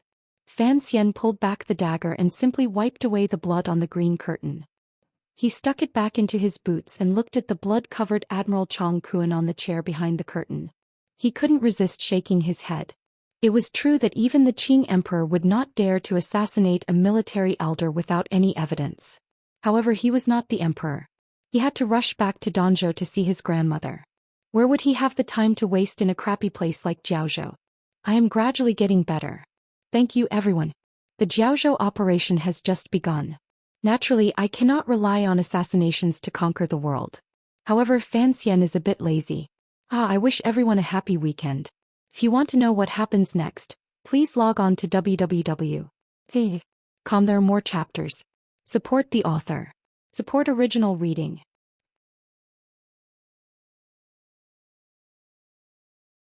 Chapter 420. Fan Xian carried Admiral Chong Kuen's body and swaggered out of the bathroom. In any case, he had the tyrannical Zhenqi in his body and the support of the heart of Tianyi Dao. His strength was not much weaker than Jin Gang's, so he did not find it tiring. On the quiet ground outside the bathroom lay a few dead people. They were the bodyguards Chong Kuen had wanted to call for earlier to save his life. Presumably, these dead people's martial skills were also very high. However, lying on the ground at this moment, they were also completely dead. Looking at the yawning shadow, Fan Xian threw the body in his hand over and scolded, "Killing an admiral in the admiral's manner. You still have to be careful." At the birthday banquet, establish the underworld birthday, the shadow replied with great talent. Coldly, he said, "You also know this matter has gotten out of hand." Although his mouth said it had gotten out of hand, not a trace of worry could be seen on his slightly pale face. As the true leader of the 6th Bureau of the Overwatch Council and the best assassin in the world, assassinating a Navy admiral was perhaps not enough to make the Shadow too worried. Furthermore, given the Shadow and Fan Xian's skills, even if someone discovered Chong Kuen had died a violent death, they had the ability to escape before the encirclement formed. After all, Fan Xian was also a professional assassin. The Shadow grabbed the back of Chong Kuen's neck and lifted him like a puppet. He lowered his head and glanced at him. A strange light flashed through his eyes. He turned his head and asked, "Deal with it according to the plan?" Fan Xian made a sound of acknowledgement and said with a smile, "No need. In any case, your family is long used to it. I will move faster, but be careful. Don't let anyone see." The place where the latrine was located was remote and covered by trees. The servants in the admiral's manor would rarely pay attention to this place, especially since it was already getting late. Without the illumination of candles, it was pitch black. No one knew what had happened. However, there would always be people in the bathroom. Fan Xian also knew that the Shadow could not hide his tracks for too long. After he finished speaking, he pushed off with the tip of his foot and his entire body swept up like a wisp of smoke, floating toward the side of the courtyard wall. His finger pressed against the wall, and his entire body flipped out of the courtyard like a large bird, disappearing into the dark night. No one knew where he had gone. The rear garden of the admiral's manor was quiet. The faint sounds of drinking and merrymaking came from the front. The birthday banquet was bustling with activity. Presumably, a few of the dancers' clothes had fallen to the ground. No one had discovered that the admiral had been out for too long, and no one would have thought that the admiral had already died at this time. The admiral's manor and Ho Jichang's home were separated by about 2 streets. Going north in the middle of this straight line after making 2 turns, there was a very unremarkable cloth shop. After Fan Xian quietly left the admiral's manor, he sprinted madly through the night. He turned and swept through the door. His fingers came together and made a hand gesture. At the same time, he took out the commissioner's token tied to his waist and flashed it. The lights in the room were not bright. It was obvious that they did not want to attract the attention of the patrolling soldiers outside. When the owner of the cloth shop saw Fan Xian, he was shocked at first. After confirming his identity, he immediately regained his calm. He lowered his head and asked, "Immediately?" "Right away." Fan Xian nodded. As he began to take off his clothes, he picked up the cup of tea and downed it. Even though his cultivation was very high, he still felt thirsty on such a hot day. After taking off his outer clothing, he asked, "How many people?" The owner of the cloth shop was busy taking out clothes and related items with him. Hearing his question, he replied in a low voice, 7 people. Fan Xian reached his hand into the robe he handed over and nodded. He didn't continue to say anything. This cloth shop was like the oil shop in Shangjing in northern Qi. They were both spies of the Overwatch Council. Of course, this was not the Jiaozhou branch of the Overwatch Council. The manner of the branch had long been revealed. Fan Xian wanted to catch the generals in the admiral's manor unprepared, so he had chosen this place. Very quickly he dressed up and removed his disguise. Fan Xian didn't have to lift a finger. He allowed the owner of the cloth shop and his other subordinates to carefully and hurriedly tidy up his body. This made him feel a bit strange. It was like a male model changing clothes backstage. In just a moment, Fan Xian had already transformed back into the commissioner of the Overwatch Council. The black official robes on his body emanated a cold, murderous aura, extinguishing much of the heat of the hot day. The owner of the cloth shop was the true head of the Overwatch Council in Jiaozhou. Seeing this scene, he couldn't help but shake his head. Great confusion welled up in his heart. He knew the commissioner's flow of work tonight, so he increasingly didn't understand why the commissioner had taken the risk to enter the admiral's manor earlier and then afterward, was busy changing clothes and openly going to the manor to question the case. Even the shadow who was waiting for orders in the admiral's manor didn't understand Fan Xian's thoughts. If it was to assassinate Chong Kun, the shadow was enough. There was no need for Fan Xian to be so busy and even cut a sorry figure. In reality, all of this was because before Fan Xian killed Chong Kun, he still had a glimmer of hope. He still felt it was strange. In his heart he had a deep fear of the hand behind Chong Kun's back. An enemy with an unknown name and unknown strength was the most terrifying. Pushing open the door of the cloth shop, Fan Xian walked out with his head held high and his chest out. The summer wind blew against the corners of his black official robes, making them whistle. Behind him, the people in the cloth shop also cleanly took off their hats and clothes, revealing the dull black Overwatch Council robes. They wore official hats on their heads and each held a few important items in their hands. The owner of the cloth shop held a bright yellow scroll in his hand. His disciple held a long sword in his arms. Just like this, a group of 8 people in the Jiaozhou night walked brightly and noisily out the door. Following the heavily guarded long street, perhaps bravely or perhaps recklessly, they walked toward the admiral's manor not far away. Other than the brothel still bustling with activity, other than the admiral's manor, Jiaozhou appeared somewhat quiet. For a strange group like Fan Xian's to suddenly appear in the quiet Chong Street, it immediately attracted the gazes of many people. Particularly since this place was not far from the admiral's manor, there were immediately soldiers hidden in the dark who walked out and stopped this group of people, preparing to question them. The ones who maintained Jiaozhou's order should have been the provincial soldiers. However, because the enormous navy was at the side, the navy soldiers were like half the masters in the city and gradually stole the position of the provincial soldiers. These soldiers had always been arrogant and tyrannical. Today they were responsible for the defense of the admiral's manor. They could only listen to the singing and dancing inside and smell the fragrance of wine and meat. Yet they had to endure in the hot night. They were not in a good mood, so when they came out to investigate, their tone was not very gentle. "Stop right there. Who are you? Why are you still on the street in the middle of the night?" The questioning voices of the navy soldiers suddenly stopped because the young man at the head of the strange group on the Chong Street smiled at him. This young man's face was handsome and his smile was gentle. However, it was this gentle smile that seemed to carry a dignity and pressure that could not be looked at directly. The leader was a junior officer. Looking at this group of people, he felt it was increasingly strange. Wearing all black in the night, he unconsciously tightened his grip on the hilt of his knife. Unexpectedly, the strange group of people did not even look at him. They treated the weapons in the hands of the dozen soldiers like they were tree branches in the summer night. Their expressions did not change and their smiles did not fade. Leisurely they walked straight past them. The junior officer was angry.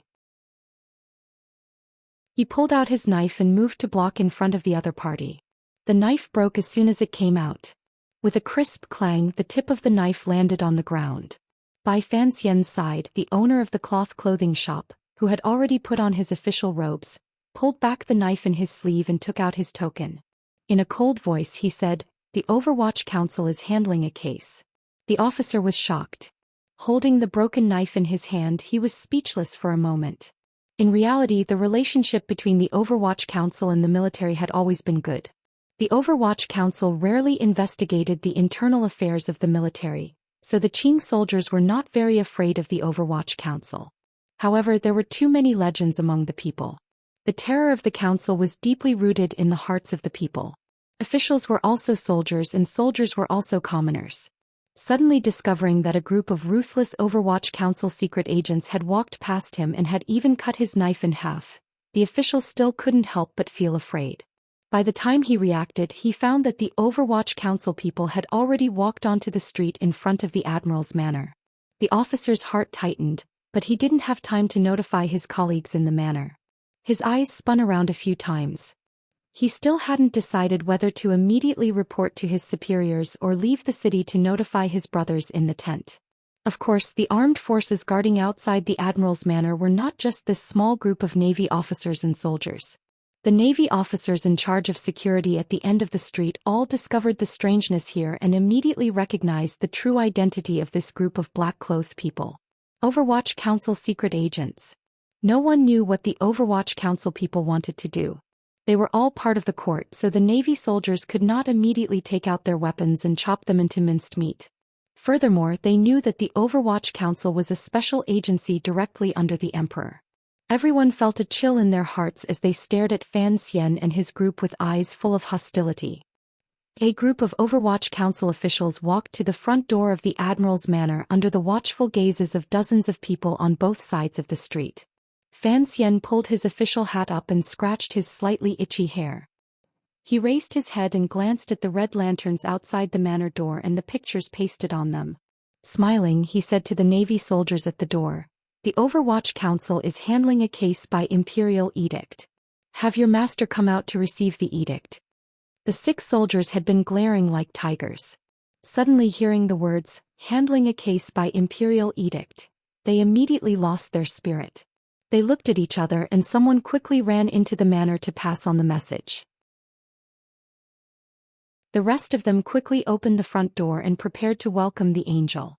Fan Xian was worried that the matter at the back of the Admiral's manor would be discovered, so he did not pay attention to these rules. Raising his foot, he stepped over the high threshold of the Admiral's manor and directly charged in. The Navy soldiers looked at each other in the back, thinking, how could there be such an arrogant person in this world? Even if you are an official of the Overwatch Council, even if you have an Imperial Edict, you are not here to search the property. How dare you charge in like this? The Overwatch Council people charged in, so Chong Kuen's soldiers did not dare to slight them. They followed in and took up their own advantageous positions. They stared at Fan Xian and his group warily. Although they did not think they would fight in a moment, they had to suppress the other party's aura. Fan Xian did not seem to feel anything. He quickly walked to the door of the main hall and pushed it open to enter. With a glance, he saw that the soldier who had entered earlier to pass on the message could not find Admiral Chong Kuen, so he could only say something in the ear of a deputy general. The music in the hall was still playing. Singing and dancing celebrated peace. Through the wide open door, the sound traveled into the night of Jiaozhou.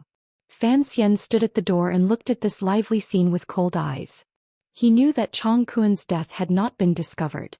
His heart was slightly at ease. His expression grew colder. With a cold smile, he said, "Everyone is in a good mood." There was a sudden silence in the hall. Everyone was startled by this uninvited guest. A few of the rash generals of the Jiaozhou Navy had already drunk too much. Abruptly, they heard the moaning by their ears disappear. Focusing their eyes, they saw the beauty in their arms looking with a glimmer of fear outside the hall. Involuntarily, they turned their heads and found the black-clothed people. A general abruptly rose, thinking, "Who the F***ck dares to disturb me drinking wine?" He was about to open his mouth and curse. A few of the Jiaozhou government officials' hearts jumped. In the blink of an eye, they recognized the true identity of the black-clothed people standing outside the door. Although the Overwatch Council's official robes were not eye-catching, they were too eye-catching. Ho Jichong, who was sitting at the end of the table, only smiled warmly as he drank and chatted quietly with the prostitute beside him. His eyes didn't even glance in their direction. On the other side, the Navy general who had been preparing to open his mouth and curse forcefully swallowed his profanity back into his stomach. He looked at Fan Xian at the door with dissatisfaction and silently cursed his bad luck. He wondered why these black dogs of the Overwatch Council had suddenly come. A middle-aged man sitting at the side of the main seat slowly rose and said with a smile toward the center of the hall door, "Why have you come tonight?" Fan Xian glanced at this person and knew that he was an important figure in the Jiaozhou Navy, one of Chong Kuen's right-hand men famed for his intelligence, Dang Xiaobo. The owner of the cloth shop beside Fan Xian coldly said, "The Overwatch Council is investigating a case. Where is the Admiral of the Navy, Chong Kuen?" There was a great clamor in the hall. Everyone had confirmed the guesses in their hearts. They became increasingly nervous and wary, particularly the officials on the Jiaozhou Navy's side. Their eyes were spinning and no one knew what they were calculating. At this moment only the Jiaozhou Zhizhou sitting at the top could come out and speak. This half-century-old man coughed and arrogantly said, "Sir, today is Admiral Chang's birthday. What business cannot be discussed tomorrow?" "I am busy, please don't talk too much nonsense." Fan Xian swept his gaze across the hall. The Jiaozhou Zhizhou was slightly angry. He thought that there were at least 5 or 6 upper-level officials sitting in the hall. Even the Overwatch Council could not be so impudent. Holding back his anger, he said, "May I ask for your official title and name?" Fan Xian smiled and said, "I am the current commissioner of the Overwatch Council. My surname is Fan, my name is Xian, and my courtesy name is Enji. I haven't recovered from my illness. I was wrong yesterday and I'm being punished today. I feel terrible and I'm fainting. To be continued. If you want to know what happened next, please log on to www.com. There are more chapters.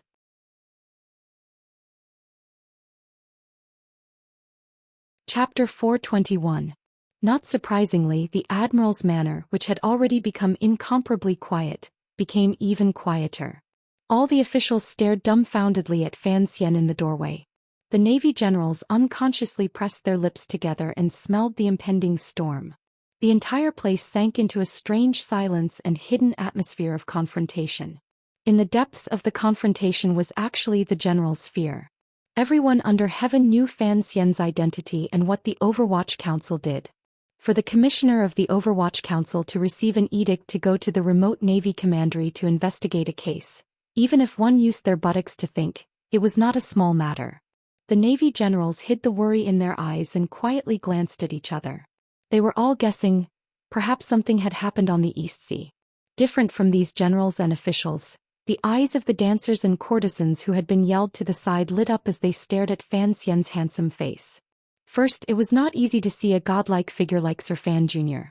Second, everyone knew that Sir Fan Jr. was a leading figure in his line of work. If they caught the eye of this important figure, their days in the future would be beautiful. However, the girls were not idiots. Feeling the strange atmosphere in the hall, they knew there was no chance to use the honey trap today. After the generals and officials paused for a moment, they finally came to their senses. In the absence of Admiral Chong, the Deputy Admiral of the Navy, Dang Xiaobo, had become the representative of the Navy. He smiled slightly and rose to welcome him. Standing side by side with the Jiaozhou Zhizhou, he bowed to Fan Xian. All of the officials and generals did not dare to sit in their seats anymore. They stood up with some fear and bowed to Fan Xian in greeting. "Greetings, Commissioner." "Greetings, Imperial Envoy." Because civil and military were different and their thoughts were different, the Navy and the Jiaozhou government also addressed Fan Xian differently. "Pass." Fan Xian's chin moved slightly and he nodded his head in acknowledgement. His gaze did not waver as he walked forward under the protection of the officials. He then sat down on the chair that had belonged to Admiral Chong Kuen. The 8 Overwatch Council officials behind him also followed and stood behind him. Their hands gripped the hilts of their knives as they stared fiercely at all the officials in the hall. It was a little arrogant, but he had the qualifications. Dang Xiaobo saw this major figure's attitude and his expression was slightly unhappy, but he was secretly happy in his heart. This kind of domineering person was much easier to deal with. It looked like the rumors of Sir Fan Jr.'s sinister and deep secrets were not all true. He coughed lightly and raised his hands in a salute. "Greetings, Commissioner. What case have you come to Jiaozhou to deal with this time?" "You are the Vice Admiral of the Navy. Even if the Academy needs manpower to handle a case, we can't ask you to transfer it." He turned to the Jiaozhou Zhizhou and said, "Today I am handling a case by Imperial Edict. I do not have enough people with me. I will have to trouble Sir Wu to transfer a battalion of the provincial army to me." The Jiaozhou Zhizhou's surname was Wu Gafei. He was one of the top 3 in the old government and had once passed through Prime Minister Lin and the Fan Manor. Suddenly hearing that Sir Fan Jr. knew what his surname was, his heart warmed. He felt his entire body was at ease. Smiling merrily, he replied, "Please give me your orders." Sir Wu had one good thing about him. He would certainly be greedy for silver that he should be greedy for, but he would not be greedy for thoughts that he did not dare to move. He was an honest and dutiful person. In a broken place like Jiaozhou, it was suppressed by the navy in every aspect. Putting aside the fact that many government affairs were not coordinated, even if there were any great benefits, it would not be his turn. Wu Gafei had long wanted to transfer to another wealthy province. However, he did not have any powerful figures in Jingdou who could speak for him. Hearing the warmth in Sir Fan Jr.'s tone, he was so happy that he had long forgotten his mother's surname. He also forgot that if the Overwatch Council wanted to transfer troops, they needed the orders of the Council and the Bureau of Military Affairs. He directly said something to the advisor. The advisor accepted the order and left without hesitation. The Deputy General of the Navy, Deng Xiaobo, watched coldly from the side. He was slightly surprised. He thought to himself that the commissioner had just arrived in Jiaozhou and had not made clear what the score was, yet he wanted to borrow troops from Jiaozhou.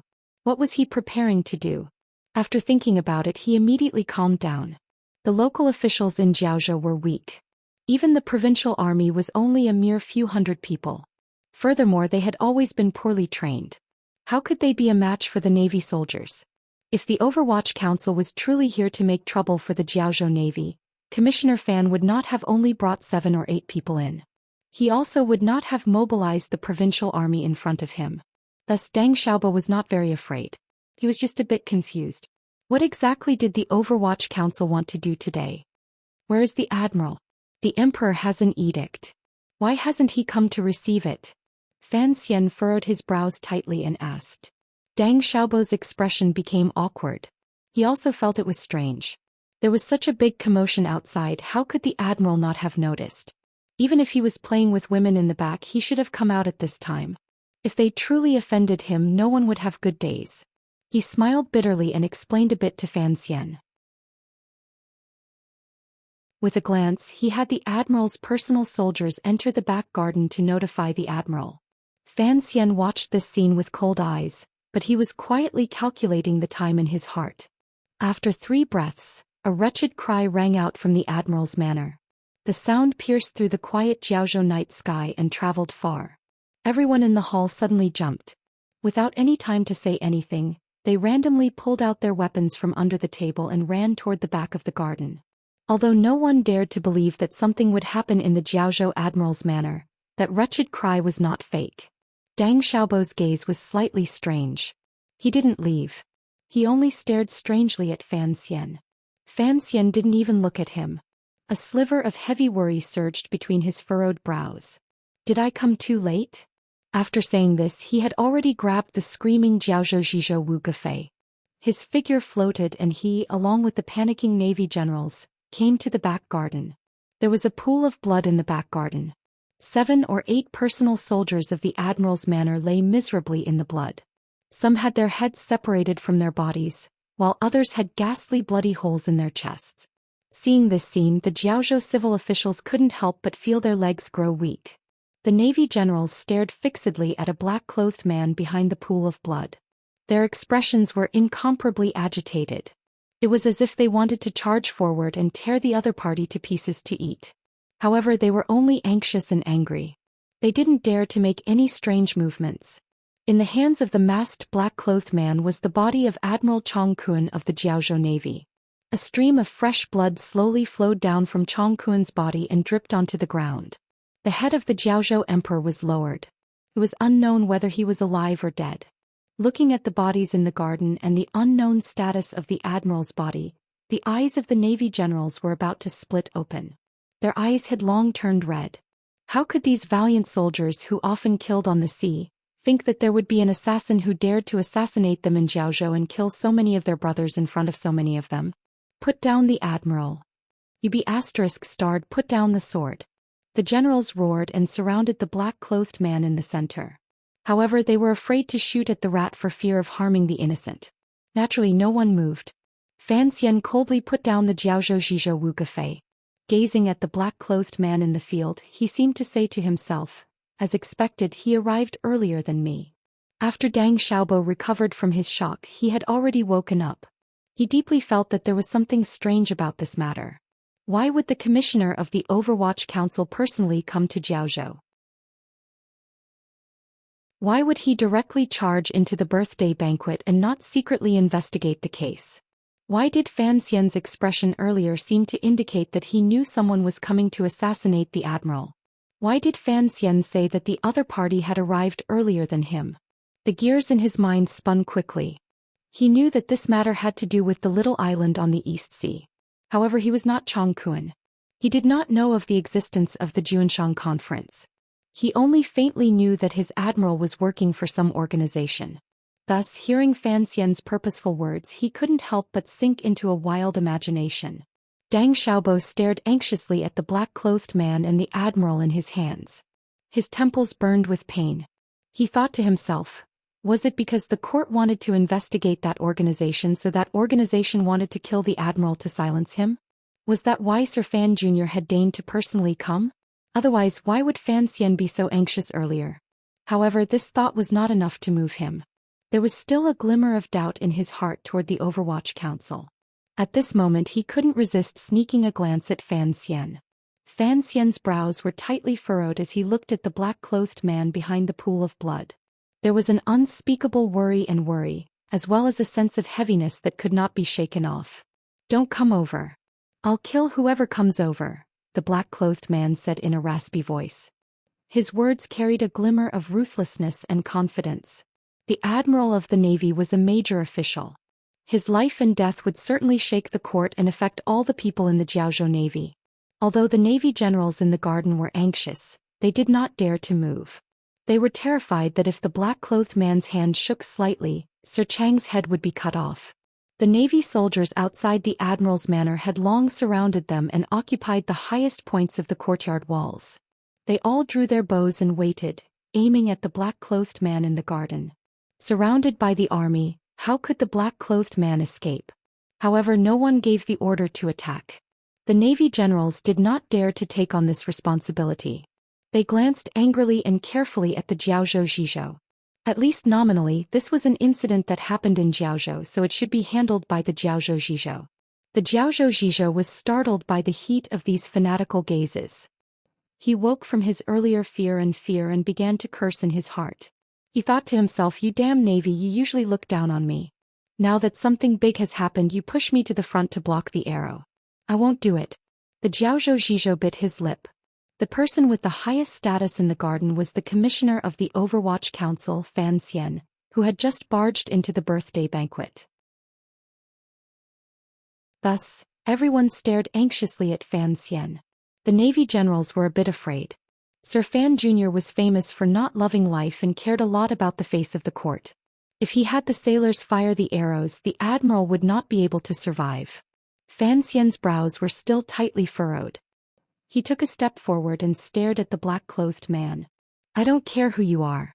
Assassinating an official of the court is a capital crime punishable by the extermination of one's family. I am Fan Xian. You should know my identity. Even if I let you go today, I can still find out who you are. Please believe me, as long as I know you are dead, your parents, your wife, your children, your friends, your childhood companions, your fellow villagers, and even the village woman who gave you a cup of water on the road. We'll find them all." A warm smile rose to the corners of his lips. "Furthermore, I will kill them all." The scene was completely silent. One could only faintly hear the urgent breathing of the officials and the sound of the archers' fingers rubbing against the bowstrings on the courtyard walls. A Navy general was shocked. He thought to himself that the most important thing was to save the admiral. What consequences would Fan Xian's threats have? He was just about to open his mouth to say something when Deng Xiaobo furrowed his brows and signaled for him to shut up. Deng Xiaobo looked at Fan Xian's profile with a strange gaze. He knew that Fan Xian's words were an attack on his heart. Fan Xian gazed at the black-clothed man and slowly said, "Put down the admiral and tell me clearly who ordered you. We'll only kill you. You can also kill the admiral. Then I will kill you as well as those people you mentioned earlier." Fan Xian stared at him and said, "In this world, as long as there is a connection to you, I will kill them one by one." Deng Xiaobo's heart settled slightly. He knew that the commissioner's method was a method he had no other choice in a desperate situation.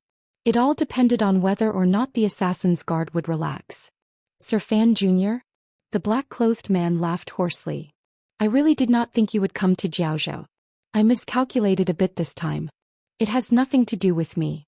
Even if I wasn't here, you wouldn't have been able to escape, Fan Xian said coldly. It was I who did not think you would act so quickly. The black-clothed man paused and suddenly smiled coldly. Don't try to get information out of me. I only came to kill people. I don't know why I want to kill this admiral. Is that so? Fan Xian took a few steps forward and smiled slightly. What are your and Master Yun's names? Master Yun? Dongyi's great swordsman Yun Jilon? Sigujian's first disciple? Everyone in the garden looked at each other. No one had thought of Fan Xian's words. The navy generals were particularly shocked. The Jiaozhou Navy had always had an unclear relationship with Dongyi. Why would Dongyi do such a thing? However, to be able to break into the admiral's manor under the heavy guard and kill so many people not far from the main hall, it could only be a 9th-level assassin from Dongyi. The generals glared angrily at the black-clothed man. Because Fan Xian and the Overwatch Council people were beside them, they didn't dare curse. Deng Xiaobo still didn't believe the judgment in his subconscious. He still didn't believe that the black-clothed man was someone from Dongyi. As expected, the black-clothed man coldly said, I am not a person from Dongyi. Yun Jilon has nothing to do with me. As for that old dog Sigujian, don't mention him in front of me. Even if he wanted to hide his identity, if he was truly a member of Dongyi's Sigujian faction, he would not call Sigujian an old dog in front of everyone. Hearing these words, everyone knew that Fan Xian's judgment was wrong. This black-clothed man had to have other origins. Fan Xian's brows furrowed even tighter. It was as if he had not expected the black-clothed man to not be someone from Dongyi. In a quiet and self-mocking voice he said, Looks like there are a lot of people competing with me for business. The black-clothed man said coldly in a raspy voice, Open up a path and prepare 3 horses and 3 days' worth of food and water 3 li outside the city. Then I will release the person in my hands. How do I know if the person in your hands is dead or alive? Fan Xian's tone was colder than his. Clearly he didn't care about Chong Kun's life or death. The black-clothed man paused.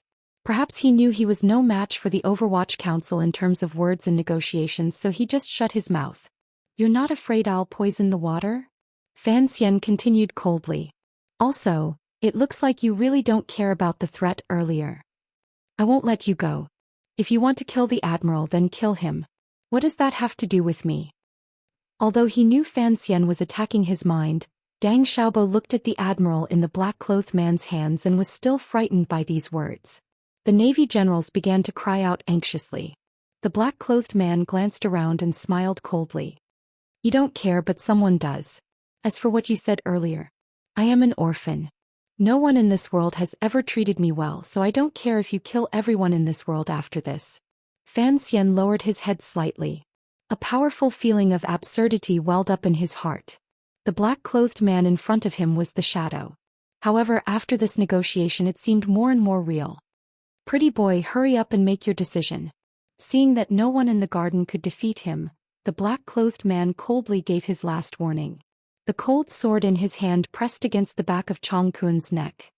Say those 3 words one more time. Fan Xian's eyes narrowed slightly. A cold light shot out. A finger was pointed coldly and full of murderous intent at the black-clothed man's face. The black-clothed man opened his mouth and was about to say something. The finger Fan Xian extended in the air trembled slightly.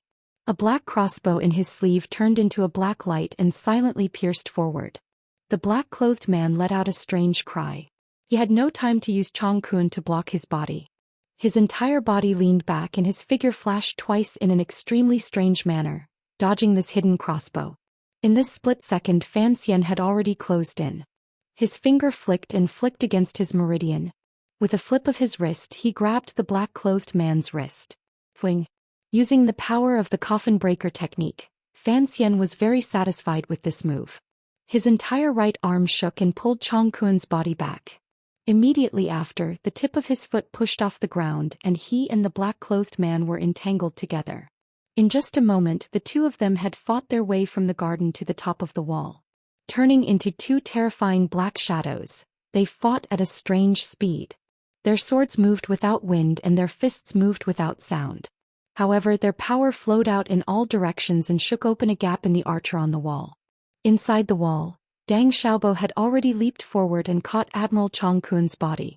The 8 officials of the Overwatch Council did not go to help Fan Xian.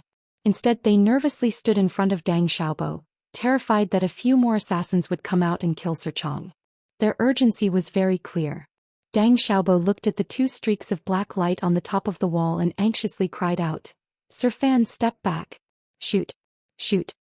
Putting aside the fact that Fan Xian had just rescued the admiral, just based on Fan Xian's own identity, there would be people among the Qing soldiers who would dare to shoot at him. A shout came from the top of the wall. Fan Xian's shoulder was struck heavily and he spat out a mouthful of blood. At the same time his body shrunk back. The black dagger in his boot flew out of its sheath and stabbed directly into the black-clothed man's chest. At this moment the archer's formation was thrown into chaos. It was as if someone was causing trouble inside and widening the gap. The heavily injured black-clothed man held his chest and quickly swept past. Swinging his sword he killed a number of people and then disappeared into the night. A few Navy generals were about to lead soldiers in pursuit when they found that the night was deep in Jiaozhou. There was no trace of the assassin. Fan Xian held his left shoulder. He was angry that the shadow had hit him so hard. He coughed and coughed up some blood. Using a fierce gaze he looked around and said, "Everyone come back. Don't give chase." The Navy generals were a bit uneasy and afraid, but they all looked at Deng Xiaobo. Deng Xiaobo's eyes flashed slightly. He furrowed his brows and said, "Who dares to disobey the commissioner's orders?" Hearing these words, the Navy generals hesitantly stopped their pursuit and hurried over to see Chang Kun's injury. Fan Xian also walked over and lowered his head to look. He saw that the wound on Chang Kun's chest was a bit wide. Without thinking, he knew that the shadow must have done something to hide the wound he left behind very well. Chang Kun was on his last breath. He was breathing in but not out. It seemed that he could die at any moment. For some reason he was not completely dead. "All of you move aside." Fan Xian glanced at these generals with disgust and walked over. Deng Xiaobo looked at his old boss's wretched state and didn't know what to do. Suddenly he remembered that Sir Fan Jr. had another identity as a divine doctor. Immediately there was a bit more hope in his heart. Fan Xian checked and took his pulse. In the end he shook his head. He's still alive, but he can't be saved. In reality there was no need to take a pulse. He had killed the person himself. In the end he had also kept his life. He knew Chang Kun's situation the best. The generals present felt like they had been struck by lightning, but they knew Sir Fan Jr. would not lie. They couldn't help but look at each other, unsure of what to do next. Deng Xiaobo's body swayed. His face was deathly pale. With great difficulty he steadied himself. Silently he called over a trusted aide and quietly said a few words by his ear, telling the aide to quickly leave the city and bring over the Navy soldiers. Although Deng Xiaobo was grateful for the Overwatch Council's help, he still felt that the matter was strange. Forcing himself to be alert, he bowed toward Fan Xian. "Sir, you have a precious body. I am indescribably grateful." Before he finished speaking, Fan Xian had already cut him off. "When the assassin escaped earlier, what happened?" Deng Xiaobo's heart jumped. He wondered if there was an assassin inside the Navy. Fan Xian turned and coldly said to the still shaken Wu Gafei, "Where are the provincial soldiers I told you to bring over? Immediately close the city gates and search for the culprit. At the same time surround this manor. All of the Navy soldiers, bow down and wait for questioning. No one is allowed to leave this manor." "Sir." 2 voices rang out at the same time. Wu Gafei happily accepted this mission. But Deng Xiaobo felt a great sense of unease from Fan Xian's words and wanted to speak up in objection. "I'll write slowly. Everyone read slowly. Thank you. Also, I'm pulling for monthly votes. Although I didn't write much, I'm still pulling. Monthly votes are a good thing. Yesterday the Oscars had just been given out. Today I'm writing about Fan Xian's acting. It's quite a coincidence." To be continued. If you want to know what happened after, please log on to www.com. More chapters. Support the author. Support original reading. That you're tuning in to the Dreamy Chapters YouTube channel. We're so grateful for your support, and don't forget to subscribe to join us on this incredible journey through captivating stories. Your generosity through donations truly makes a world of difference, as it's the primary source of revenue that allows me to expand and enhance this channel for you. Thank you from the bottom of my heart for being a part of this adventure.